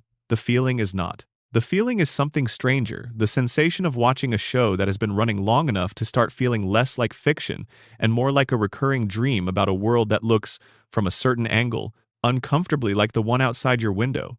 The Simpsons prediction phenomenon has a psychological dimension that is worth spending more time on, because understanding why the predictions feel so compelling is as interesting as understanding what actually produces them. The human brain is designed to recognize patterns. This is not a flaw. It is one of the cognitive capacities that makes humans effective at navigating complex environments. A brain that recognizes patterns can predict where prey will be, can identify which plants are edible, can read social situations and anticipate others' behavior. The pattern recognition capacity is fundamental, ancient, and extremely powerful. It is also extremely prone to false positives. The brain evolved in an environment where missing a pattern was more costly than finding a pattern that was not actually there. A rustle in the grass that turns out to be the wind is less dangerous than a rustle in the grass that turns out to be a predator. The brain developed a strong bias toward finding patterns even in noise, because the cost of a false negative exceeded the cost of a false positive in the environment that produced the brain. This is the psychological substrate on which the Simpsons prediction phenomenon operates. When a viewer encounters a clip from a decades-old episode that appears to correspond with a contemporary event, their pattern recognition system fires immediately and powerfully. The correspondence feels significant. It feels meaningful. It generates a sensation that is related to, but distinct from, ordinary intellectual surprise. It feels like recognition of something that was hidden but true, which is precisely the sensation associated with a genuine discovery. The brain does not spontaneously generate uncertainty about this feeling. The feeling of pattern recognition is intrinsically convincing. You do not usually think, when you notice a pattern, this might be a false positive. You think, I noticed something. The skepticism has to be deliberately applied, and it has to overcome the initial conviction generated by the pattern recognition response. This is why the statistical explanation that the show generates enough content over enough time to produce coincidences with future events is intellectually satisfying but emotionally unsatisfying. The explanation is correct, the math is sound, but the feeling of having seen the pattern does not respond to intellectual correction the way a factual error does. The intellectual explanation does not dissolve the felt sense that something significant was noticed. It just runs alongside it, leaving the viewer in a state of knowing the explanation is true while continuing to feel the recognition. The internet amplifies this dynamic exponentially. Social media rewards content that generates strong, effective responses, and the sensation of discovered hidden truth is among the strongest effective responses that low-stakes content can produce. The Simpsons prediction clips generate exactly this response, and are therefore exactly the kind of content that the internet's attention economy selects for and distributes maximally. The misses accumulate quietly, unshared, unremembered. The hits spread. What this creates over time is a cultural artifact, the Simpsons prediction mythology, that is simultaneously a product of statistical probability, a product of genuinely incisive satirical observation about American culture, and a product of the internet's particular relationship with confirmation bias and effective content. It is all three of these things at once, which is why it resists simple explanation and why the explanations that get offered never quite feel complete, even when they are accurate. The show has used this mythology consciously in recent seasons. References to the show's own predictive reputation appear in the episodes. The writers are aware of what the audience has made of the predictions, and they engage with that awareness, sometimes playing into it and sometimes gently deflating it. This meta-awareness is itself a kind of confirmation bias trap. Every time the show references its own prediction mythology, the reference becomes evidence of the show's self-knowledge, which the audience interprets as further confirmation that the predictions were deliberate, which they largely were not, which the show's own creators have clearly stated, which does not change how the references feel to encounter. The loop runs at the cultural level. between the show and its audience, in a different form than the loop that runs inside Springfield. But it is recognizably the same structure. Number. Section 8. Mona Simpson, the mother, the fugitive, and Burns's long shadow. For the first 6 seasons of The Simpsons, Homer's mother was dead. That was the official story. Abe Simpson, Homer's father, told him that his mother had passed away when Homer was young. He showed Homer a grave. Homer mourned it, internalized it, and built himself around the fact of it the way people build themselves around losses that arrive before they have the emotional vocabulary to process what is being taken from them. The grief shaped everything about Homer: his desperate need for approval, his clinginess toward Marge, his terror of being left, his compulsive desire to be liked by everyone around him even when he has given them no particular reason to feel warmly toward him, his willingness to endure humiliation and degradation from his employer rather than risk losing the one structure that feels stable, his tendency to strangle his own child out of frustration, which is not a healthy response to parenting stress but is the response of a man who never had an adequate model for emotional regulation because the person who was supposed to provide that model was not there. Homer Simpson's entire personality is, to a significant degree, a coping mechanism for maternal loss. The anxious love, the fear of abandonment, the desperate quality of his attachment to his family, all of it traces back to the woman who was not present. The woman who died, he believed, when he was too young to understand why. In Season 7, the show revealed that the loss was a lie. The episode is called Mother Simpson. It aired on the 19th of November, 1995. It is widely considered one of the finest episodes in the show's history, and if you give it time to breathe, it earns that reputation. Homer fakes his own death to get out of working on a Saturday, a characteristically Homer motivation for an episode that goes somewhere deeply uncharacteristic. He pushes a dummy off a cliff near the power plant. The town believes he is dead, and when Marge insists he correct the record at the Hall of Records, Homer discovers that municipal records show his mother as alive. She never died. The grave Abe showed him belonged to a poet named Walt Whitman. Abe had been presenting a famous writer's headstone as his wife's burial site for the entirety of Homer's life. Homer finds Mona at a cemetery, visiting what she believes is her dead son's grave. She does not recognize him at first. He has become someone she does not know over the decades she was absent. When Homer proves who he is, their reunion is one of the most genuinely emotional scenes the show has ever allowed itself. A grown man and the mother he thought was dead, finding each other beside a headstone that belongs to neither of them. Then Mona tells him the truth. She did not die. She did not leave because she stopped loving him. She left because staying would have put him and Abe in danger. Because the man who owned the power plant, the man Homer would grow up to work for, without ever understanding the connection, had destroyed her life and forced her underground. The story begins in 1969. Mona Simpson was a housewife in Springfield. She was married to Abe. She had a young son named Homer.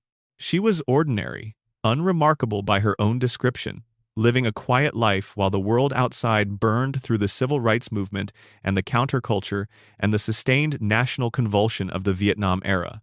And then she changed. The show depicts this with its characteristic mix of absurdity and genuine emotional weight. Mona joined a group of activists. The show calls them hippies, but the show also makes clear that their cause was not trivial. They had a target, a biological weapons laboratory owned by Charles Montgomery Burns. Not just a nuclear power plant, a germ warfare facility. A laboratory in Springfield, in the community where Homer was growing up, where children played and families lived their ordinary lives, designed and operated for the purpose of producing biological weapons. Burns was manufacturing weaponized pathogens in the same town where he would later build a nuclear reactor with 342 safety violations. Mona and her group broke into the laboratory. They detonated what the show describes as an antibiotic bomb, destroying the biological agents stored inside. During the raid, they accidentally cured the asthma of the facility's security guard, a man named Clancy Wiggum, who would later become Springfield's chief of police. The raid was successful. The biological program was destroyed. But Mona made one mistake. As the group was fleeing, she stopped to help someone who had been knocked down in the chaos. That someone was Mr. Burns. She reached down to help the man whose weapons she had just destroyed, and in that moment of instinctive human decency, Burns saw her face. He identified her. He reported her to the FBI. From that moment, Mona Simpson was a fugitive. She could not go home. She could not contact her family. She could not hold her son or explain to him why she was disappearing. She kissed Homer goodbye while he was sleeping and walked out into the night. For 27 years, Homer woke up and his mother was gone. Abe told him she was dead, and Homer spent the next 3 decades of his life believing that he was the kind of person whose mother had chosen death over presence, that there was something fundamentally unworthy in him, that people left. He built his entire personality around that belief, and the belief was a lie that Abe constructed to protect everyone and that ended up protecting no one. Here is where the conspiracy becomes clear. Burns did not just identify Mona to the FBI. He pursued her. He held a personal grudge against a woman who had destroyed his weapons program, and he used his resources to ensure she could never come home. When Mona finally returns to Springfield in Season 7, Burns recognizes her almost immediately. He spots her through a cab window and alerts the authorities. The FBI arrives at the Simpson house. Mona has to run again. Homer has to say goodbye to his mother for the second time. This time he understands why she is leaving. This time he knows who forced her out. He knows that the man responsible is his own employer. Homer works for Burns. Homer has worked for Burns his entire adult life. Homer earns his income, pays his mortgage, keeps his family housed and fed through the wages paid by the man who destroyed his family. And Homer does not connect the dots. He does not confront Burns. He does not quit.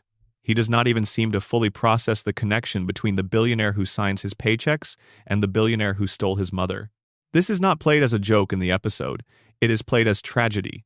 Homer's inability to make this connection is not stupidity in the comedic sense. It is the cognitive consequence of everything that has been done to him. The radiation, the crayon, the decades of accumulated neurological damage from living in Springfield. He cannot see the architecture of his own suffering, because the same environment that created the suffering also removed his capacity to map it. Burns did not just ruin Mona's life. He engineered Homer's. By forcing Mona out when Homer was a child, Burns ensured that Homer would grow up emotionally fractured, desperate for approval, incapable of challenging authority, terrified of abandonment.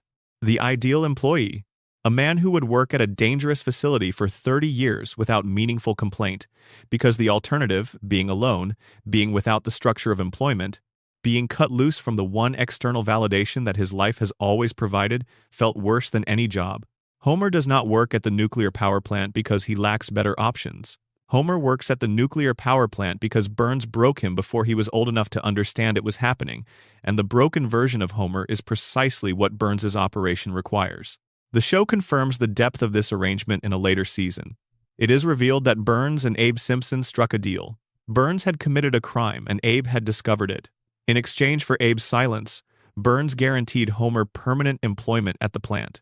No matter how many mistakes Homer made, no matter how many times he should have been fired by any reasonable management standard, no matter how catastrophically incompetent his performance became, Burns would ensure Homer kept his job. The deal protected Homer. But the deal also ensured that Homer would spend his entire working life inside the facility of the man who destroyed his family, without ever being in a position to examine that fact clearly enough to do anything about it. Homer's job security was not a cartoon convenience. It was a contractual arrangement between his father and his mother's persecutor, brokered in silence, maintained for decades, never explained to Homer because explaining it would require explaining everything else. 3 generations of Simpsons broken by one man's grudge and one man's resources. Abe made a deal with the source of his family's misery to protect the son that misery had damaged. Mona spent 27 years underground, separated from her child by the consequence of doing something genuinely right. Homer inherited the damage from both of them and spent his adult life working for the cause of it without understanding why his life felt so heavy. Burns won. He won everything. He drove Mona out, corrupted Abe, damaged Homer, secured decades of incompetent safety oversight for his facility, and maintained his monopoly over Springfield's power supply, its economy, and by extension its population. 3 generations of a family reduced to exactly the configuration he needed them to occupy, and not one of them ever fully understood why. Mona died in a later season. The death scene is one of the show's quietest and most devastating moments. Homer is beside her. He holds her hand. He watches the mother he barely knew leave for the last time, without gags, without cutaways, without the reset button that normally absorbs Springfield's catastrophes. Just a man and his mother and the weight of 27 stolen years pressing down on both of them in a hospital room in the town that Burns built. The Simpsons is a comedy. It has always been a comedy. But underneath the comedy, underneath 36 seasons of Homer falling down and getting back up, there is the story of a family that was systematically dismantled by one man's power and one town's inability to resist it. Mona fought back and lost everything. Abe made the worst kind of compromise. Homer inherited the consequences and never fully understood why his life was shaped the way it was. And Burns won, as Burns has always won. Because in Springfield, the man with the money writes the rules. The rules say Homer works at the plant until he dies. The rules say Mona stays underground until she does not have to run anymore. The rules say Abe keeps the secret until the secret is the only truth left. The rules say the family pays the price for the crime of a woman who tried to stop a billionaire from producing biological weapons in their community. Homer was broken before he ever clocked in for his first shift. Burns made sure of that on the night a little boy's mother kissed him goodbye while he was sleeping and disappeared into a Springfield night that was longer than anyone should have to endure. The Mona Simpson storyline has a dimension that is easy to overlook because it involves a character who is already not the focus of the story she is in, Abe Simpson. Abe made a deal with Burns. We know this from the later episode that reveals the arrangement. Burns had committed a crime and Abe had found out about it. In exchange for Abe's silence, Burns guaranteed Homer's continued employment. This deal protected Homer, ensured that no matter how many mistakes he made, he would not be permanently removed from his job. The deal gave Homer stability, but the deal also required Abe to maintain silence about Burns's crime, whatever it was, and, by extension, to maintain silence about everything else he knew about Burns, including Burns's role in Mona's disappearance. Abe knew what Burns had done. Abe knew that the reason Homer grew up without his mother was that Burns had identified Mona to the FBI and pursued her relentlessly. Abe knew that the man he was now dealing with was the man who had destroyed his family. And Abe made the deal anyway. This is the moment in the Mona storyline that is hardest to sit with. Abe traded his knowledge of Burns's wrongdoing, and implicitly, his moral position regarding Burns's treatment of his family for his son's job security. He protected Homer in the only way available to him, which was to make himself complicit in the system that had already hurt them. He could not get Mona back. He could not undo what Burns had done. But he could ensure that Homer had a job, and so he did that, and he kept the deal, and he told Homer his mother was dead, and he visited what was actually Walt Whitman's grave and let his son grieve a fiction for 27 years. Abe Simpson is not a villain in this story. He is a man who made the best calculation available to him, given the options Burns had left him with, and who spent decades living inside the moral compromise of that calculation. He gave Burns what Burns wanted: silence, complicity, the continued ability to operate without someone who knew the truth about him being in a position to say it, and in exchange he got his son a job at the plant where the man who destroyed his family ran his operation. Homer's entire adult working life, his entire sense of himself as a provider and a member of society, is built on a deal Abe made with the source of everything that went wrong for the family. The irony is too precise to be accidental. The show built this architecture deliberately. It wanted you to understand that Homer's life, on its deepest structural level, was constructed by the man Homer does not know is responsible for the shape of it. Burns did not just destroy the Simpson family in 1969 when he forced Mona out. He reconstructed the family around his own needs afterward. He arranged the Abe deal. He ensured Homer's employment. He created the specific conditions under which Homer would spend his adult life: employed at Burns's plant, indebted to Burns's arrangement, cognitively impaired enough by the plant's contamination to never connect the dots, and emotionally damaged by his mother's absence in ways that made him exactly the compliant, desperate-to-please employee Burns needed in Sector 7G. Burns did not just take Homer's mother. He took the version of Homer that would have existed without that loss, the Homer who grew up with a parent who fought against Burns, who might have inherited some of her willingness to challenge power, who might have developed enough stability to become someone capable of seeing his situation clearly enough to leave it. That Homer never existed. Burns made sure of it on the night a little boy's mother kissed him goodbye while he was sleeping and walked into a Springfield night she would not emerge from for 27 years. We have spent time with Mona's story and with Burns's role in it, but Abe Simpson's position in the architecture of what happened to the family deserves its own careful examination Because Abe has been depicted as a failing and often comic character for so long that it is easy to miss the genuine tragedy of what his situation required of him. Abe was present when Burns forced Mona out. He was the person who had to explain to a young Homer why his mother was gone, and he had to do it in a way that would protect Homer from the truth, which was that the most powerful man in Springfield had identified his mother as a fugitive and was actively preventing her return. A child knowing that truth would be in danger. A child who understood that Burns had destroyed his family would be a potential source of information for anyone investigating Mona's activist network. A child's anger, expressed in public in a community where Burns's influence reached into every institution, could draw dangerous attention to a family that needed to be invisible. So Abe told Homer his mother was dead. He told him she had gone.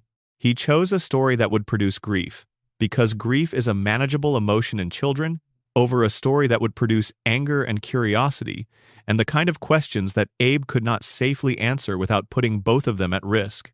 He then visited a grave, Walt Whitman's grave, of all the available graves in Springfield, and used it as a prop for his son's mourning. He stood beside a poet's headstone and let his son grieve beside it, knowing the grief was based on a fiction, unable to offer the truth as an alternative. He did this to protect Homer. The protection was genuine. The cost was enormous.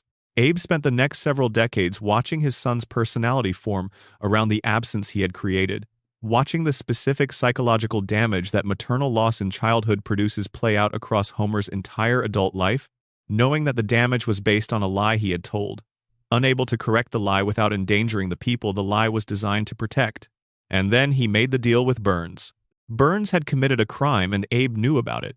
The specifics of the crime remain somewhat ambiguous in the show's canon, but the deal is clear: Abe's silence in exchange for Homer's perpetual employment. This deal required Abe to place himself in permanent complicity with the man responsible for everything that had gone wrong for his family. To accept something of value, his son's economic security, from the source of his son's most fundamental damage. To make a transaction with the enemy in order to protect his son from a different kind of harm. This is an impossible position. There is no good option available to Abe in this configuration. He can refuse the deal and watch Homer face the economic instability of his natural incompetence catching up with him, in a town where Burns controls the primary employer and the economic infrastructure. Or he can accept the deal and bind himself and his son more deeply to the system that created the problem in the first place. He chose the option that protected Homer's immediate material circumstances at the cost of moral integrity and at the cost of any hope of ever being fully honest with his son. Abe is not a villain in the Simpsons universe. He is a man who made the worst kind of compromises under the worst kind of pressure and who has had to live inside those compromises for the entirety of the show's run. His comedy, the rambling stories, the apparent disconnection from reality, the obsessive focus on a past that nobody else seems to find relevant reads differently if you understand that the reality he is disconnected from is one he had a significant hand in constructing and cannot afford to fully inhabit. The rambling stories about the past might not be dementia. They might be an old man spending as much cognitive time as possible in the period before the compromises were made, when his family was intact, when he had not yet done the things he had to do. The past that Abe is always returning to is the past that existed before Burns, before the deal, before the grave at Walt Whitman's headstone, before Homer grew up without his mother and became the man that Becoming produced. That past is gone. It has been gone for decades, but Abe lives as close to it as he can, because the alternative is full residence in the present, and the present is the consequence of everything he did to survive it. Section 9. Where is Springfield? The town that exists everywhere and nowhere. Springfield is the most famous fictional town in American history. More people can name Springfield than can name the capital of a significant number of actual American states. It has a nuclear power plant and a tire fire. It has a gorge and a harbor. It has a monorail and a mountain and a prison and 2 hospitals and a quickie mart that serves as the gravitational center of at least half the show's plots. It has been the setting for 36 years of American satire, and in all that time, nobody has been able to definitively establish where it is.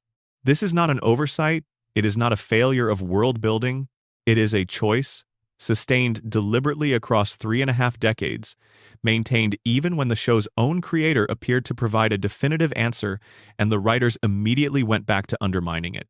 The geographic clues in the show are extensive, contradictory, and clearly designed to cancel each other out. Springfield borders Ohio in one episode and Nevada in another. In separate episodes, it is also adjacent to Maine and Kentucky. It has coastline and mountain ranges and desert terrain and farmland and forests, sometimes within what appears to be a reasonable drive of each other, despite the fact that no real American state contains that combination of geographic features within a single metropolitan area. The town's weather ranges from severe winter blizzards to tropical heat waves within the span of a single season. Lisa's area code appears to be a Missouri number. The state abbreviation has been shown at various points as NT, which corresponds to no actual American state. When Homer calls the state capital, the voice on the other end identifies the state as one that begins with a vowel, which narrows the field without closing it. When the show wanted to provide a geographic marker, it would. When it wanted to obscure one, it would do that instead. The system is too consistent to be accidental. In 2012, Matt Groening, the show's creator, gave an interview to Smithsonian Magazine in which he appeared to resolve the mystery. He said he named the town Springfield because it was one of the most common city names in America and because he grew up near Springfield, Oregon. He said the show had always been set there, Oregon. The mystery appeared to be over. For approximately 48 hours, fans treated the question as settled. Then the show continued producing episodes that placed Springfield in geographic contexts entirely inconsistent with Oregon. The writers did not honor the creator's confession. They kept the contradictions running. They kept the mystery alive, and the implication became clear. Even Matt Groening providing the official answer was not sufficient to actually settle it, because the writers had decided long ago that Springfield was more valuable as an unlocated mystery than as a mapped-out real place. The surface explanation for all of this is the one the creators themselves have offered, and it is true as far as it goes. Springfield is designed to be every American town. The deliberate geographic ambiguity ensures that any viewer, regardless of where they live, can project their own community onto Springfield. The industrial decline of the Rust Belt lives in Springfield. The suburban sprawl of the Sun Belt lives there too. The small-town insularity of New England, the cultural blankness of the Midwest, the environmental extremes of the Mountain West, all of these are present in Springfield simultaneously, because Springfield is built from composite impressions of American community rather than from the specific features of any actual place. This is true. This is the intentional design philosophy. The writers and Groening have confirmed it multiple times. Springfield is meant to resonate with the broadest possible American audience by being geographically impossible. But under the lens of the theories we have been working through, that geographic impossibility takes on additional dimensions of meaning. If the radiation theory is true, if Springfield is a contamination zone where the biological rules that govern normal human development have been warped by decades of nuclear exposure, then why should the geographic rules be exempt? If the people of Springfield can have 4 fingers and yellow skin and survive injuries that would kill anyone outside the contamination radius, why should the land itself remain subject to normal geographic logic? The radiation has altered biology in Springfield in ways that do not occur anywhere else on Earth. Why should it leave the landscape untouched? Maybe Springfield has both mountains and coastline because the contamination does not just affect organic life. Maybe whatever the power plant has been releasing for 36 years has had effects on the physical landscape that extend beyond the biological. Maybe the irradiated space around Springfield has been compressed, folded, arranged in ways that violate normal geography, because the same force that produces 3-eyed fish and yellow skin and superhuman pain tolerance in Homer is also doing something stranger to the territory. The contamination zone as a geographic anomaly, not just an environmental one. If the coma theory is true, Springfield's geography makes intuitive sense of a different kind. Homer's dreaming brain does not have a precise, reliable internal map of the United States. It has impressions, fragments, memories of places visited, images absorbed from television and film, feelings associated with landscapes rather than accurate cartographic data. Mountains from a family vacation, ocean from a commercial he half-watched, desert from a movie, farmland from a long drive through states he does not quite remember passing through. Homer's unconscious mind assembled Springfield from every American landscape it had ever encountered, layered them on top of each other without regard for whether those landscapes are geographically consistent, because dreams do not operate on cartographic logic. They operate on emotional logic. A place feels like America to Homer's dreaming brain, and so it contains everything Homer associates with America, regardless of whether those things are geographically compatible in any real location. The mountains and the coast and the desert and the farmland are not contradictions in Homer's dream. They are the complete set of American feelings assembled in one place because that is how memory and longing work, in the absence of precise recollection. If the principle and the Popper theory is correct, if Springfield operates through collective denial and the systematic suppression of inconvenient truths, then the town's refusal to have a fixed location is the largest and most sophisticated version of that denial the show has ever constructed. You cannot investigate a town you cannot find on a map.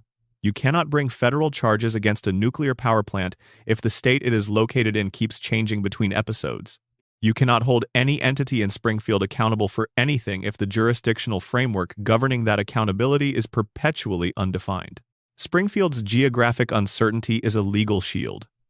A town with no fixed location has no fixed regulatory authority, no permanent EPA oversight, no consistent state attorney general jurisdiction, no stable federal framework within which the kind of accountability that the power plant's violations would normally trigger can actually be pursued. Springfield floats between states because landing in one means accepting the regulatory apparatus of that state.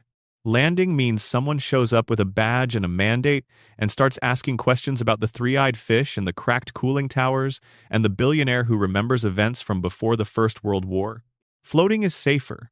Floating is the geographic equivalent of Springfield's social strategy: maintain ambiguity, avoid firm commitments, ensure that accountability always has somewhere to slide off of.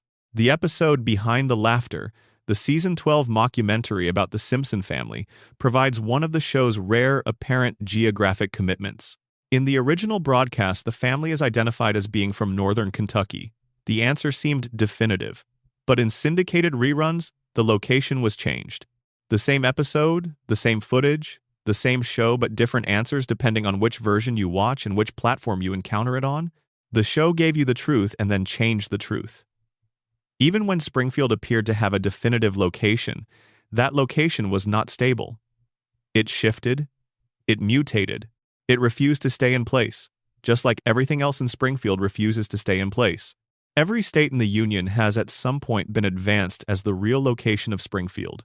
Every theory has supporting evidence and contradicting evidence in roughly equal measure. The show has constructed this situation deliberately and maintained it for longer than most of its viewers have been alive. No amount of external pressure, not the creator's public confession, not the research of devoted fans, not the apparent definitiveness of specific episodes has dislodged the ambiguity. Springfield will never be located. The show decided long ago that Springfield is more useful as an everywhere than as a somewhere. A town that belongs to everyone cannot be shut down by anyone. A town that appears on no map cannot be definitively regulated, definitively investigated, definitively held to account for the things that happen inside it. Springfield exists. It just does not exist anywhere specific. And in a universe where Burns needs the plant to keep running, and the town needs the plant to keep going, and the radiation needs to keep spreading, and the fish need to keep growing extra eyes without anyone doing anything about it, not being on a reliable map is the most powerful protection Springfield has. Number, Section 10. The floating timeline. Why nobody in Springfield is allowed to age. We have arrived at the theory that wraps around everything else, the one that all the other theories reach toward from their different starting points. The observation so simple and so fundamental that you can state it in a single sentence, and yet it contains everything. Nobody in Springfield ages. Bart Simpson was 10 years old in 1989. He is 10 years old now.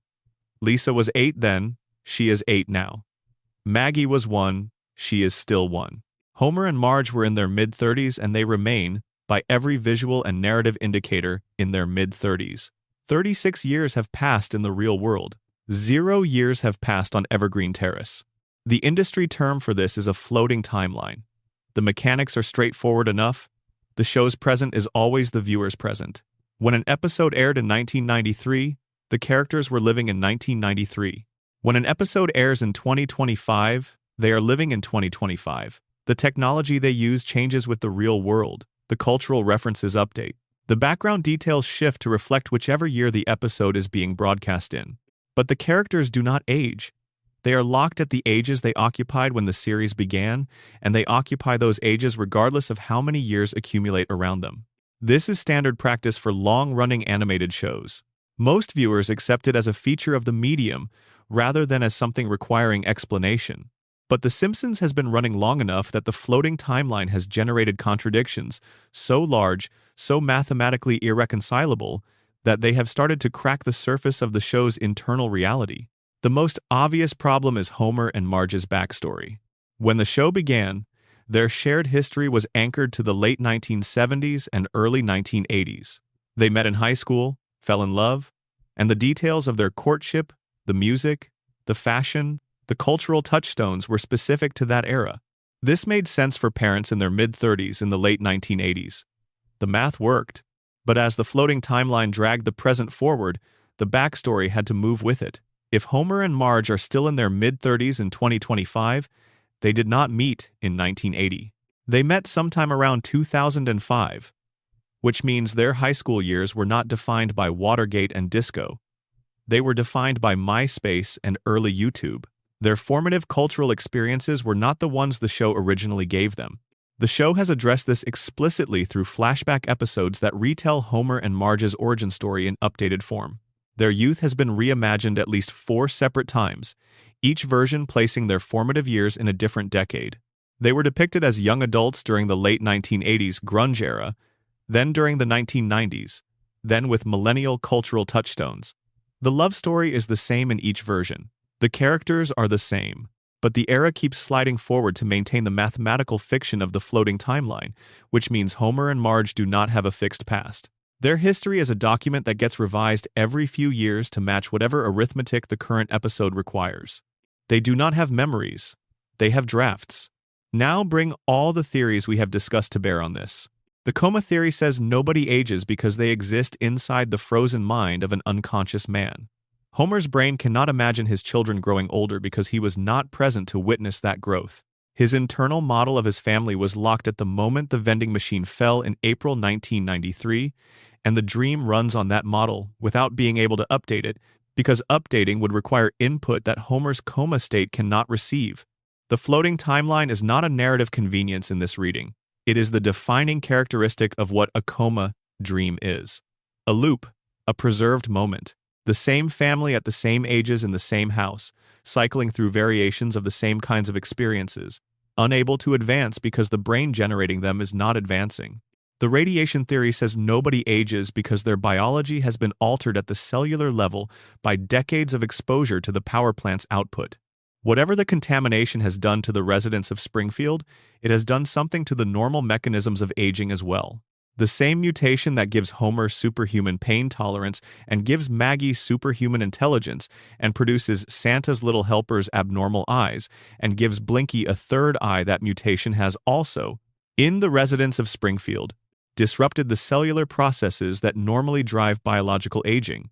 They are frozen not by choice or by dream, but by chemistry, by the invisible product of cracked cooling towers and dumped radioactive waste, by the ongoing experiment that Burns has been running on his town for 36 years. The collective denial theory from the principal and the pauper says nobody ages because Springfield has agreed not to allow it. The same mechanism that expelled the real Seymour Skinner, that votes to maintain comfortable fictions over inconvenient truths, that makes it illegal to acknowledge what everyone already knows. That mechanism is also maintaining the fiction that time is not passing. Springfield cannot afford its residents to age. An aging population would have to confront the accumulation of consequence. An older Bart would have to account for the trajectory of his life. An older Lisa would have to decide what to do with her intelligence in a world that has had decades to disappoint her. An older Homer would have to look back at what he has and has not done and weigh it against what he might have been. Springfield's collective social contract extends to time itself. We agree not to notice that it is passing. The Burns immortality theory adds a dimension the others do not. At least one person in Springfield has found a way to cheat biological time through technology and money. The concept of aging as an inevitable process is already negotiable in this universe.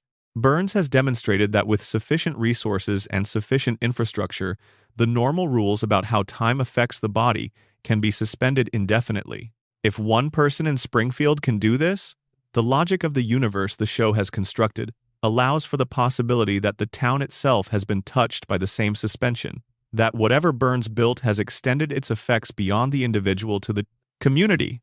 All of these theories reach the same destination by different roads. Time does not work in Springfield.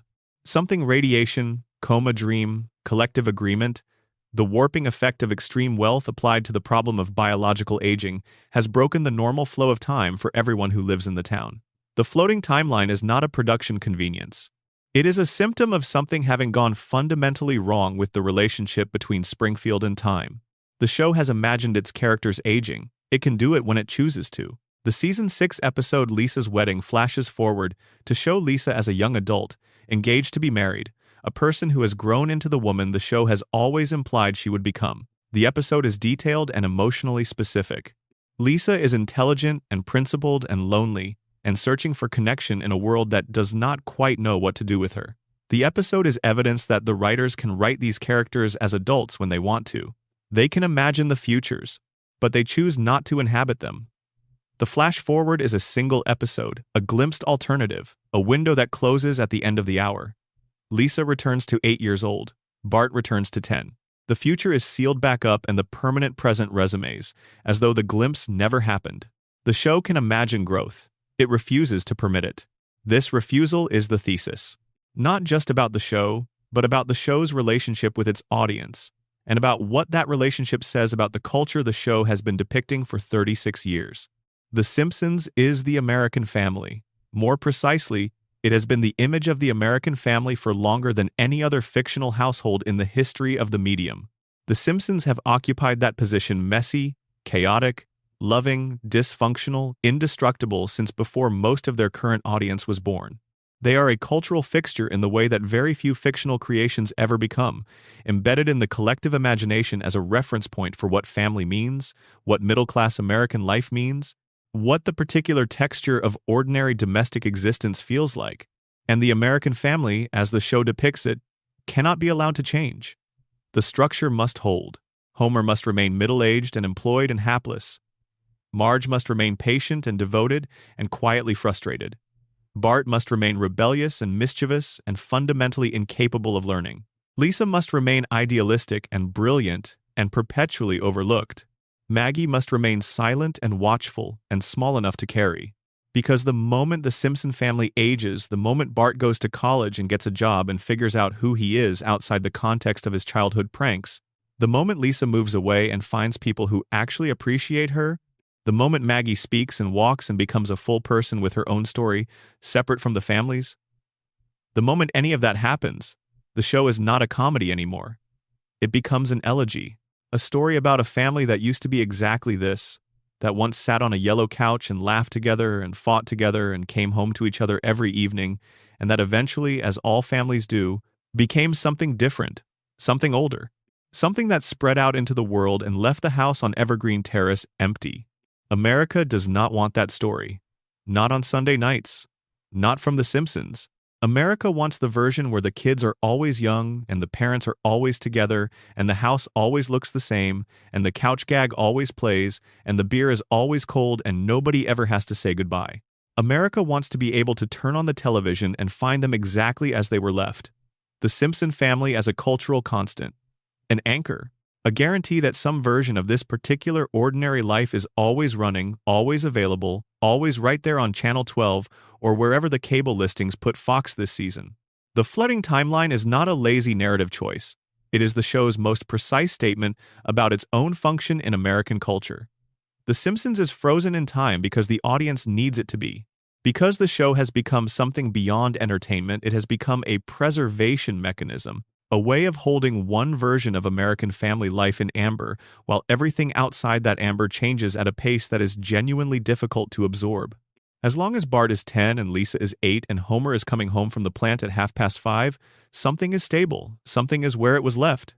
The world can change around them, technology and politics and climate and culture and everything else, but on Evergreen Terrace, the same arguments are being had and the same reconciliations are being reached and the same family is sitting down to the same couch to watch the same television in the same house.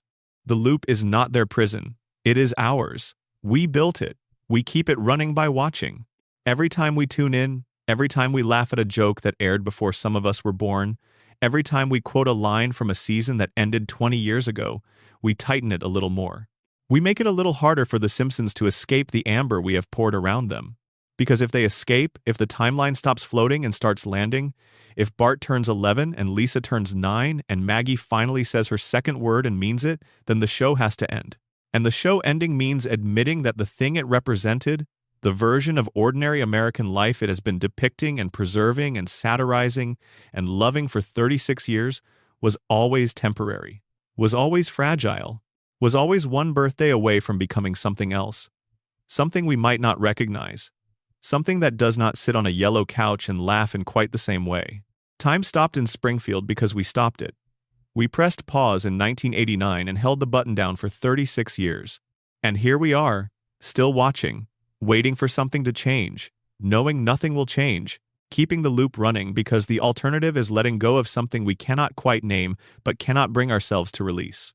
The floating timeline has one more dimension worth examining, which is what it means for the show's relationship with memory. In the world outside Springfield, memory is how we understand our own development. Memory is the mechanism through which we know we have grown up, changed, become different people than we were. The fact that we remember being smaller, knowing less, being closer to the ground, this is what allows us to understand ourselves as people who have a past, a history, a trajectory through time. Memory is the proof that time has passed, experienced from the inside. In Springfield, this mechanism is broken. The show has established, across multiple episodes and through multiple theoretical frameworks, that memory in Springfield does not function the way it does elsewhere. The town resets between episodes, and nobody references the previous disaster. The characters have backstories that get revised every few years to fit the floating timeline. Homer and Marge do not have stable memories of their own courtship because the show has told that story several times in several different eras. The past is not fixed in Springfield. It is a working document, subject to revision, reformatted every few years to remain compatible with the current moment. What this means is that the residents of Springfield do not have the experience of having lived through time. They have the experience of being perpetually in the present, without accumulating history, without the felt sense of having become different people than they were. They cannot look back at who they were 20 years ago and measure the distance, because the version of themselves from 20 years ago has been retroactively updated to be consistent with who they are now. Homer cannot know he has changed because the story of his life has been revised to make his past consistent with his present. Marge cannot know she has changed for the same reason. The characters are not frozen in time in the sense of being unable to have experiences. They have plenty of experiences.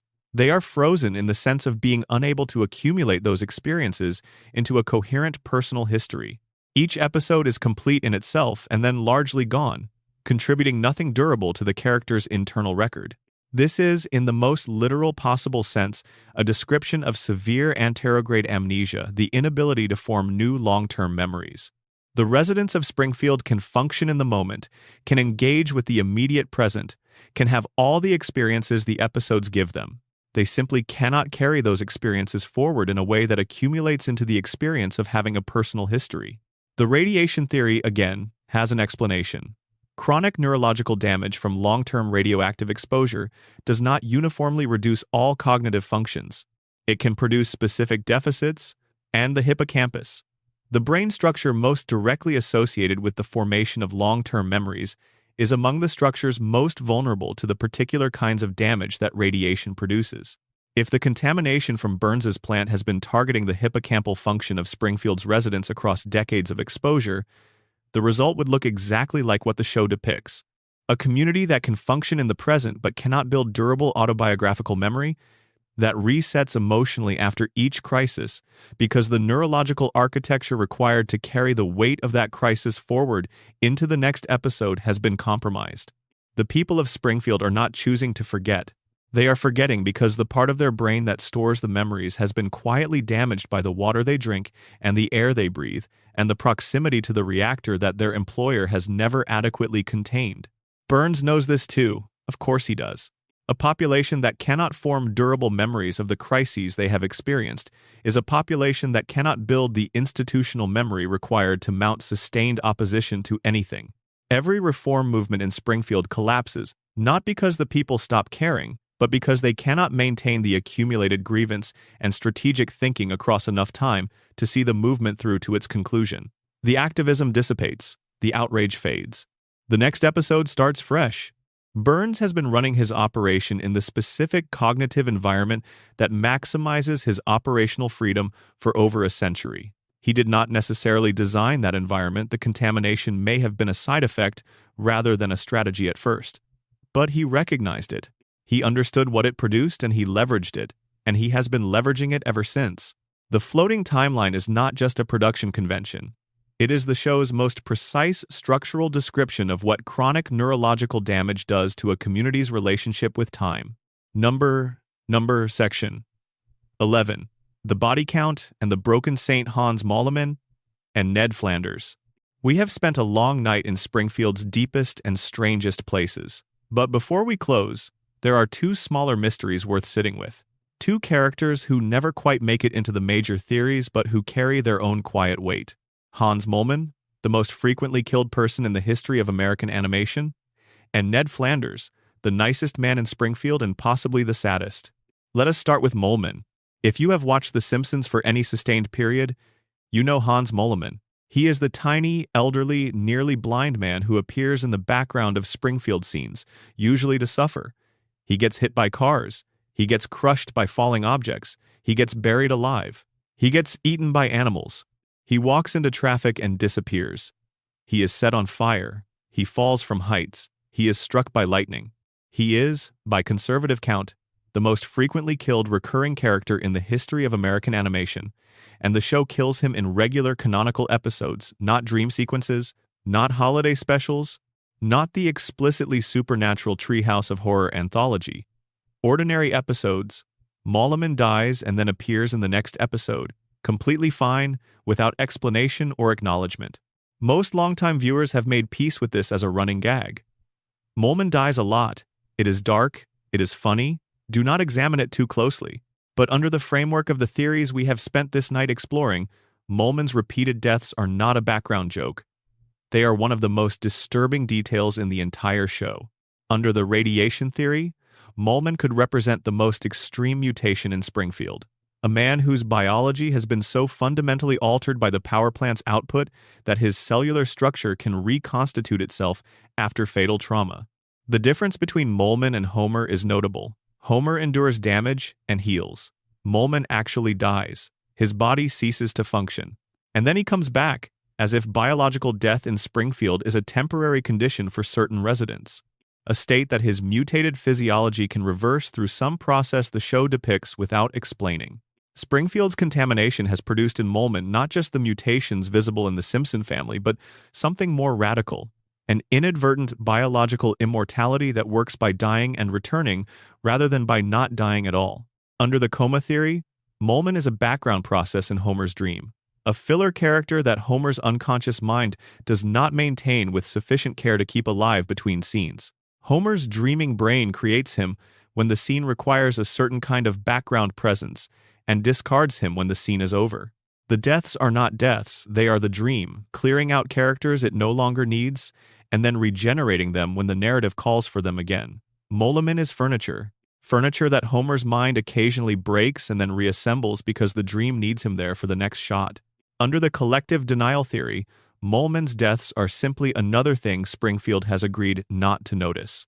A man dies publicly, visibly, repeatedly in front of witnesses and nobody investigates. Nobody files a report. Nobody asks how he keeps coming back. The community has normalized Moleman's death cycle the way it has normalized everything else that should trigger an immediate response, and does not. He joins the three-eyed fish and the cracked cooling towers, and the billionaire who glows in the dark on the list of things Springfield has decided to simply not look at. There is one more detail about Hans Moleman that tends to stop people cold when they first encounter it. In one episode, he states his age as 31 years old. 31. Look at him. He appears to be in his 80s or 90s at minimum. He is wizened, hunched, nearly blind, his voice carrying the quality of extreme old age. If he is telling the truth and the show gives no reason to believe he is lying, then something aged him catastrophically. Something took a 31-year-old man and compacted decades of biological aging into him in a way that should not be possible. Something that also apparently made him nearly indestructible despite his apparent frailty, since he keeps dying and coming back with the same fragile, ancient appearance, unchanged by each death except to be present for the next one. The radiation theory has an answer, the coma theory has an answer, the collective denial theory has an answer. The only framework that does not have an answer for Hans Moleman is the one that says, The Simpsons is just a cartoon and none of it means anything. Now let us talk about Ned Flanders. Because Ned is the character the show has quietly, systematically destroyed more thoroughly than any other, and the darkness behind his relentless positivity is one of the most uncomfortable subtexts in the entire series. On the surface, Ned is everything Homer is not. He is kind and generous and devoutly religious. He is physically fit in a way Homer never has been. He is financially responsible. He is a good father to Rod and Todd, attentive and present in ways that Homer manages only intermittently. He is a good neighbor, willing to lend anything he owns, to help with any task, to forgive any wrong. By any objective standard, Ned Flanders is a better person than Homer Simpson in essentially every measurable way. He tries harder, he succeeds more often, he causes less damage, he operates according to a moral framework that he applies consistently and seriously. The show punishes him for it, relentlessly, across decades. His wife Maude was killed at the Springfield Speedway. A t-shirt cannon misfired because Homer was dodging the shirts instead of catching them, and the projectiles struck Maude instead. She fell from the bleachers. She died because Homer's reflexive selfishness redirected fatal force onto the woman next to him. And Ned forgave Homer, because that is what Ned does. He absorbs punishment and responds with grace. He turns the other cheek and offers the offender his shirt. He processes his losses through faith and patience and the particular kind of sustained goodwill that looks, from the outside, like the most admirable quality a person can possess. But fans have noticed the cracks. There is an episode where a hurricane destroys Ned's house. The community rebuilds it out of a sense of neighborly obligation, but they do the job so poorly, so carelessly, that the rebuilt house collapses almost immediately after completion, and Ned snaps. He has a complete psychological breakdown in front of the entire town. He says things he has been holding inside for years, specific, pointed things about specific people's specific failures and hypocrisies. He says them out loud, in public, to the people they are about. And then he is institutionalized. He is committed to a mental health facility, and in that facility, it is revealed that Ned's kindness is not innate. It is the product of childhood behavioral modification. Ned was a violent, uncontrollable child whose beatnik parents did not believe in discipline and therefore brought him to a psychiatrist who spent years conditioning the aggression out of him through sustained behavioral reprogramming. By the end of the process, Ned could not express anger even when anger was the appropriate and proportionate response to what was happening to him. Ned's patience is not a character trait. It is a psychological cage built around a feral child by a doctor who treated the symptom rather than the cause, producing in Ned an adult who cannot access his own anger regardless of what is done to him. He is not kind because he chooses kindness over cruelty. He is kind because the machinery that would allow him to choose otherwise was removed from him before he was old enough to understand what was being taken. Everything about Ned reads differently once you know this. His patience with Homer, with the noise and the damage and the casual disregard and the decades of borrowing things without returning them, is not patience born of spiritual maturity. It is the conditioned response of a man whose brain was wired as a child to suppress anger at any cost, in any circumstance, regardless of what is being done to him. Ned cannot get angry at Homer. It is not that he has chosen to forgive. He literally cannot choose otherwise. The choice was removed from him years before Homer moved in next door. His faith is not simply conviction. It is also structure, a framework that provides Ned with explanations for why he keeps suffering despite doing everything right. God has a plan. God is testing him. God's ways are beyond human understanding. These are not rationalizations in the pejorative sense.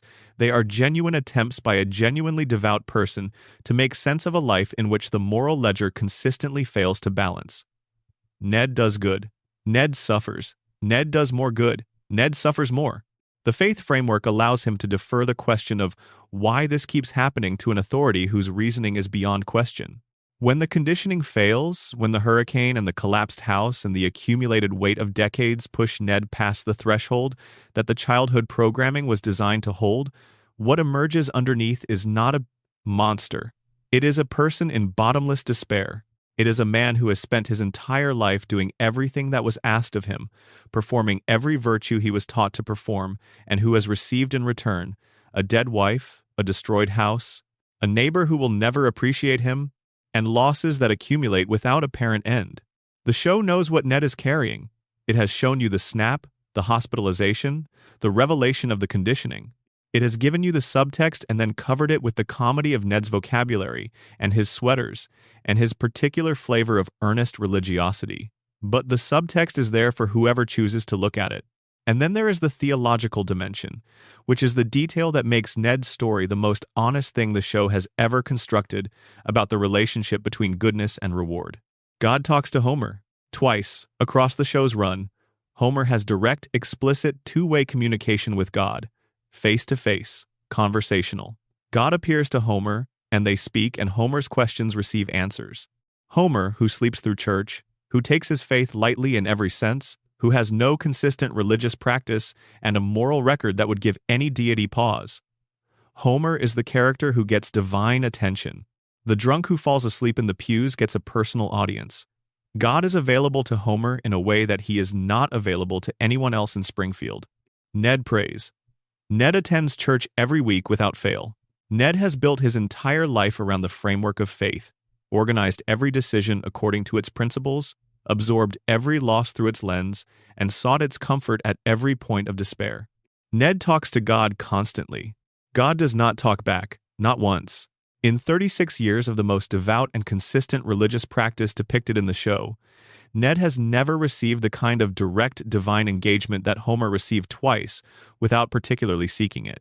The show is telling you something with this. It is a thesis statement buried in the relationship between two neighbors. The system does not reward moral behavior. It rewards compliance, and a specific kind of compliance, not the deliberate, principled compliance of genuine virtue, but the passive, impaired compliance of someone who is too damaged or too conditioned to cause problems. Homer is compliant because he lacks the cognitive resources to successfully resist. Ned is compliant because his agency was removed in childhood. Neither of them chose their compliance. And the system rewards Homer, after a fashion, the permanent job, the family that stays together, the adventures that never truly damage him while it depletes Ned steadily and without apparent limit. They have lived next door to each other for 36 years. The gap between them has never closed. Not because Homer has risen or because Ned has fallen, but because the system in which they both exist was not designed to close that gap. It was designed to keep Homer in the plant and keep Ned at the church and keep Burns at the top and keep everyone exactly where they are. The system is not broken. The system is working as designed. That is Ned Flanders. That is Hans Moleman. That is Springfield. At its quietest and strangest, the man who keeps dying and the man who keeps surviving what is done to him, both of them existing in the same contaminated town under the same cracked cooling towers, absorbing whatever the system delivers without being able to fully articulate what is happening to them or why. There is a dimension to Ned's theological situation that connects to the broader framework of all these theories in a way that is worth naming explicitly. If the radiation theory is true, then Ned's faith is operating in a universe where the principal cause of suffering in his community is not divine will or moral failure or the ordinary difficulties of human life. It is pollution. It is a cracked cooling tower and a billionaire who will not spend $56 million to fix it. It is a contamination that has been running unchecked for decades, producing the cognitive impairment that prevents the community from addressing it, and the physical mutations that make the community's suffering visible if you choose to look at it. Ned's faith asks him to find meaning in his suffering. His theology tells him that suffering has purpose, that it is part of a plan that exceeds human understanding, that the appropriate response to loss and pain is patience and trust and continued devotion. And Ned does all of that. He applies his theology consistently and seriously, and his theology fails him consistently, not because theology is inherently inadequate to suffering, but because the specific suffering Ned endures is the kind that does not respond to theological frameworks. It is not the suffering of a random universe or of a test from a caring divine power. It is the suffering of living next door to a man whose selfishness killed your wife, in a town whose primary employer is poisoning the water, in a community whose collective social contract prevents the kind of honest reckoning that might change any of it. Ned's faith was built to address one kind of suffering and has been applied to a different kind entirely. And the mismatch between the framework and the cause is not something Ned can see from inside his own perspective, because seeing it would require exactly the kind of direct confrontation with the systems of his community that his conditioning prevents him from making. He cannot get angry at Homer. He cannot sustain the kind of righteous outrage at Burns that the situation might warrant. He has been systematically deprived of the emotional and cognitive tools that would allow him to address his actual situation, and so he applies the tools he has: faith, patience, forgiveness, charity to a situation those tools were not designed to address. The result is a man who is genuinely virtuous, genuinely devout, genuinely trying, and genuinely being ground down by forces that his virtue and devotion and effort cannot touch, because those forces are not moral in character. They are structural. They are economic. They are the product of specific decisions made by specific powerful actors, not the ambient suffering of a random universe. Ned cannot see this. His programming and his faith together constitute a framework that makes the structural invisible by making the personal the only available lens. Everything that happens to Ned passes through the filter of what it means for his relationship with God, what it says about his faith, what it requires of his patience. The structural causes recede. The personal response is what remains. And the personal response, in Ned's case, is the only response available to him: grace and forgiveness, and the continuing effort to be the kind of person who deserves good things, even as the evidence accumulates that goodness and deserving and the receipt of good things exist in Springfield in no reliable relationship to each other. God talks to Homer and not to Ned. That is the show's most quietly devastating observation about Springfield. The man who tries receives silence. The man who does not try receives conversation. It is not fair. It was never going to be fair. Fairness is not the organizing principle of Springfield. The organizing principle of Springfield is the power plant, and the contamination, and the billionaire's 100-year grip on the town's economy, and the community's collective agreement to pretend that everything is fine. Ned lives inside that agreement. He is one of its most complete products, a man so thoroughly shaped by forces he cannot perceive that his goodness has become indistinguishable from compliance. He is kind because he was made unable to be otherwise. He forgives because the alternative was removed from him before he could choose it. He has faith because the framework of faith is the only framework that allows him to make sense of a life in which doing everything right consistently produces outcomes that feel like punishment. He is doing everything he was taught to do, in a world that was not designed to reward it, next door to the one person in Springfield who does none of it and somehow gets by anyway. Homer and Ned. Two neighbors, 36 years. The gap between them is not the gap between virtue and vice. It is the gap between two different modes of surviving a system that was not built for the survival of either of them. Homer survives through impairment. He is too damaged to see how bad his situation is, and not seeing it allows him to move through it without being destroyed by the weight of what it is. Ned survives through conditioning. He is too systematically shaped to express the anger his situation warrants, and not expressing it allows him to maintain the social position and community standing that would be endangered by that expression. Both modes are tragic. Both modes are also, in their own ways, adaptive. And the show has depicted both of them with such affection and such humor that most viewers have spent 36 years laughing at two men who are both, in their different ways, the victims of a system they never chose and cannot see clearly enough to escape. That is Springfield, that is the show. And it will keep running, on the same street, with the same neighbors, until someone somewhere finally decides that what they found down there in the dark is worth bringing into the light. There is a version of this story that ends with an answer. A clean resolution that explains every inconsistency and closes every loop and wraps the full weight of 36 years of Springfield into something that can be stated in a single conclusive sentence. But Springfield has never worked that way. The show has never worked that way. The theories exist because the show generates questions more readily than it generates answers. And that generativity, that continuous, patient production of things worth asking, is itself a kind of answer to the question of why any of this matters. The mysteries do not need to be solved to do their work. The coma theory does not need to be confirmed as the writer's actual intention to tell you something true about what the show has become and why. The radiation theory does not need to be the canonical explanation for Springfield's mutations to illuminate what Springfield represents about communities that live inside the systems that are damaging them. The questions are the point. The looking is the point. The 36 years of careful attention that produced these theories, sustained by an audience that kept watching and kept noticing and kept refusing to accept the show as mere background noise. That is the real mystery at the center of all of this. Why does this cartoon demand this much from us? Why does it repay this kind of attention? Why, after almost 4 decades, does a yellow-skinned family from a town that exists nowhere and everywhere still generate this much sustained, serious, emotional engagement from the people who grew up watching them? The answer is probably simpler than any of the theories. The Simpsons, at its best, does what the greatest comedy has always done. It takes the things that are difficult to look at directly and holds them up in the particular light that makes looking possible. The cracked cooling tower and the contaminated water, and the billionaire who will not spend the money to fix it.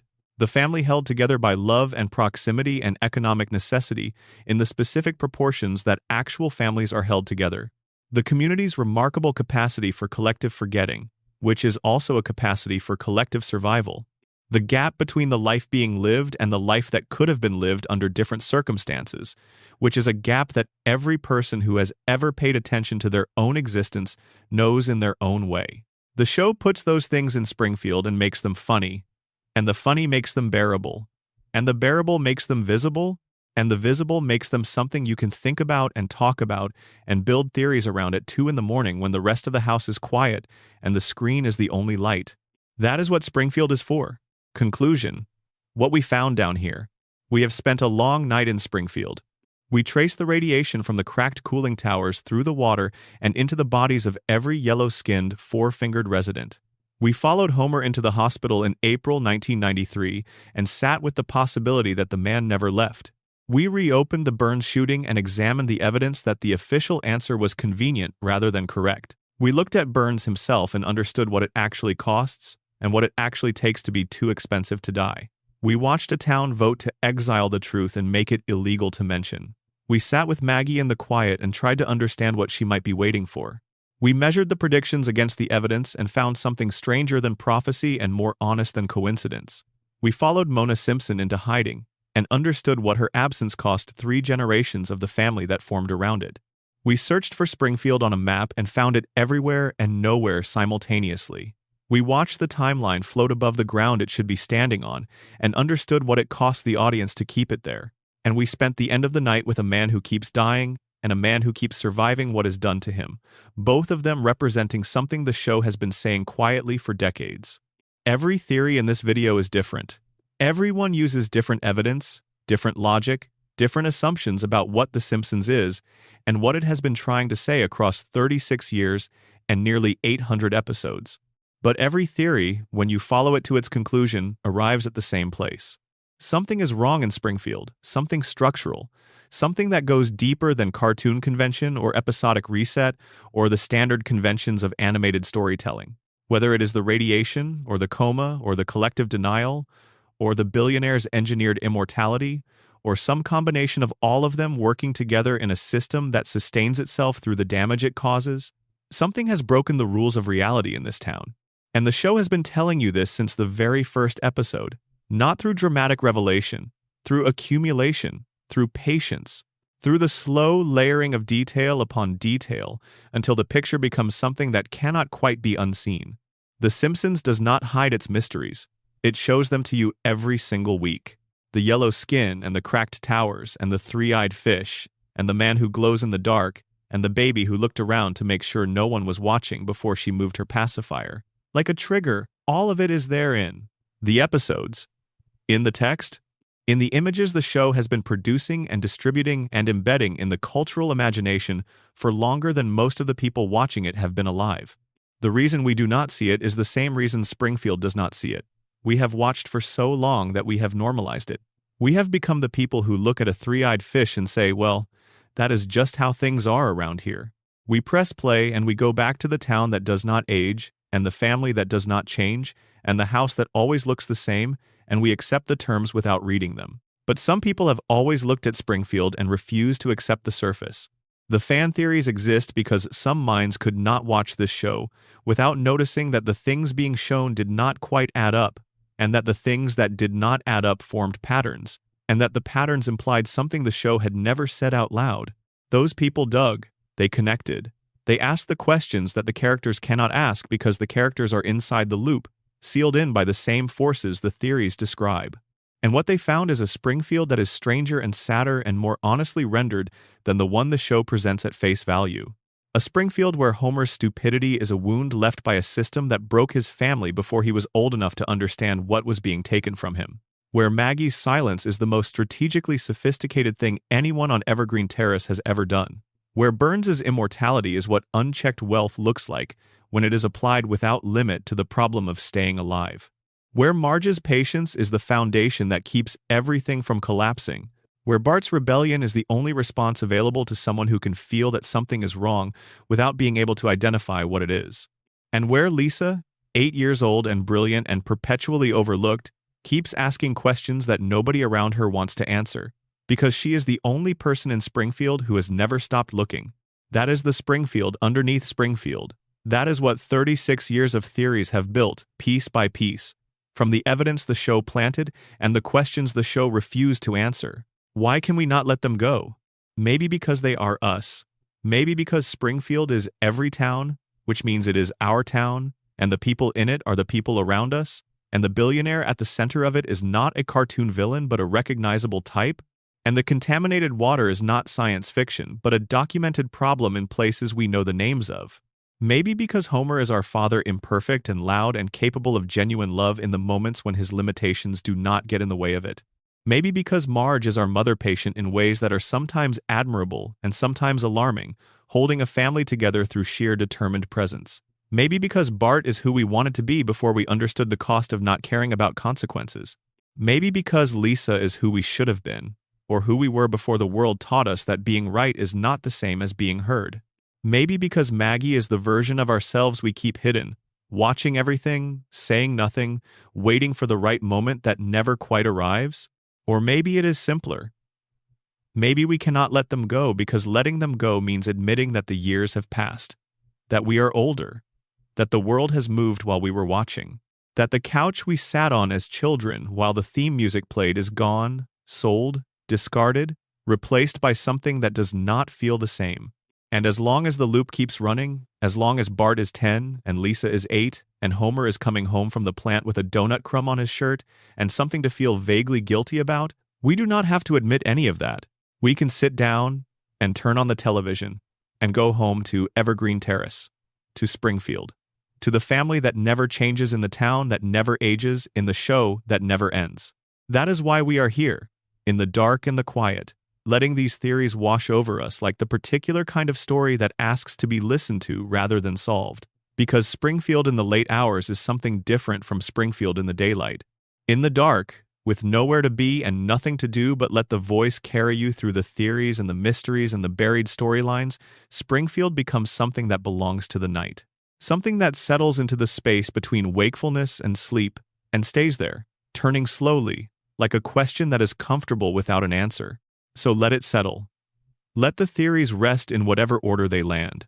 The radiation and the coma and the shooting and the immortality and the denial and the genius in the playpen and the predictions and the mother who kissed her son goodbye while he was sleeping and the town that cannot be located and the timeline that refuses to land and the man who keeps dying and the man whose goodness was built by someone else and has never quite felt like his own.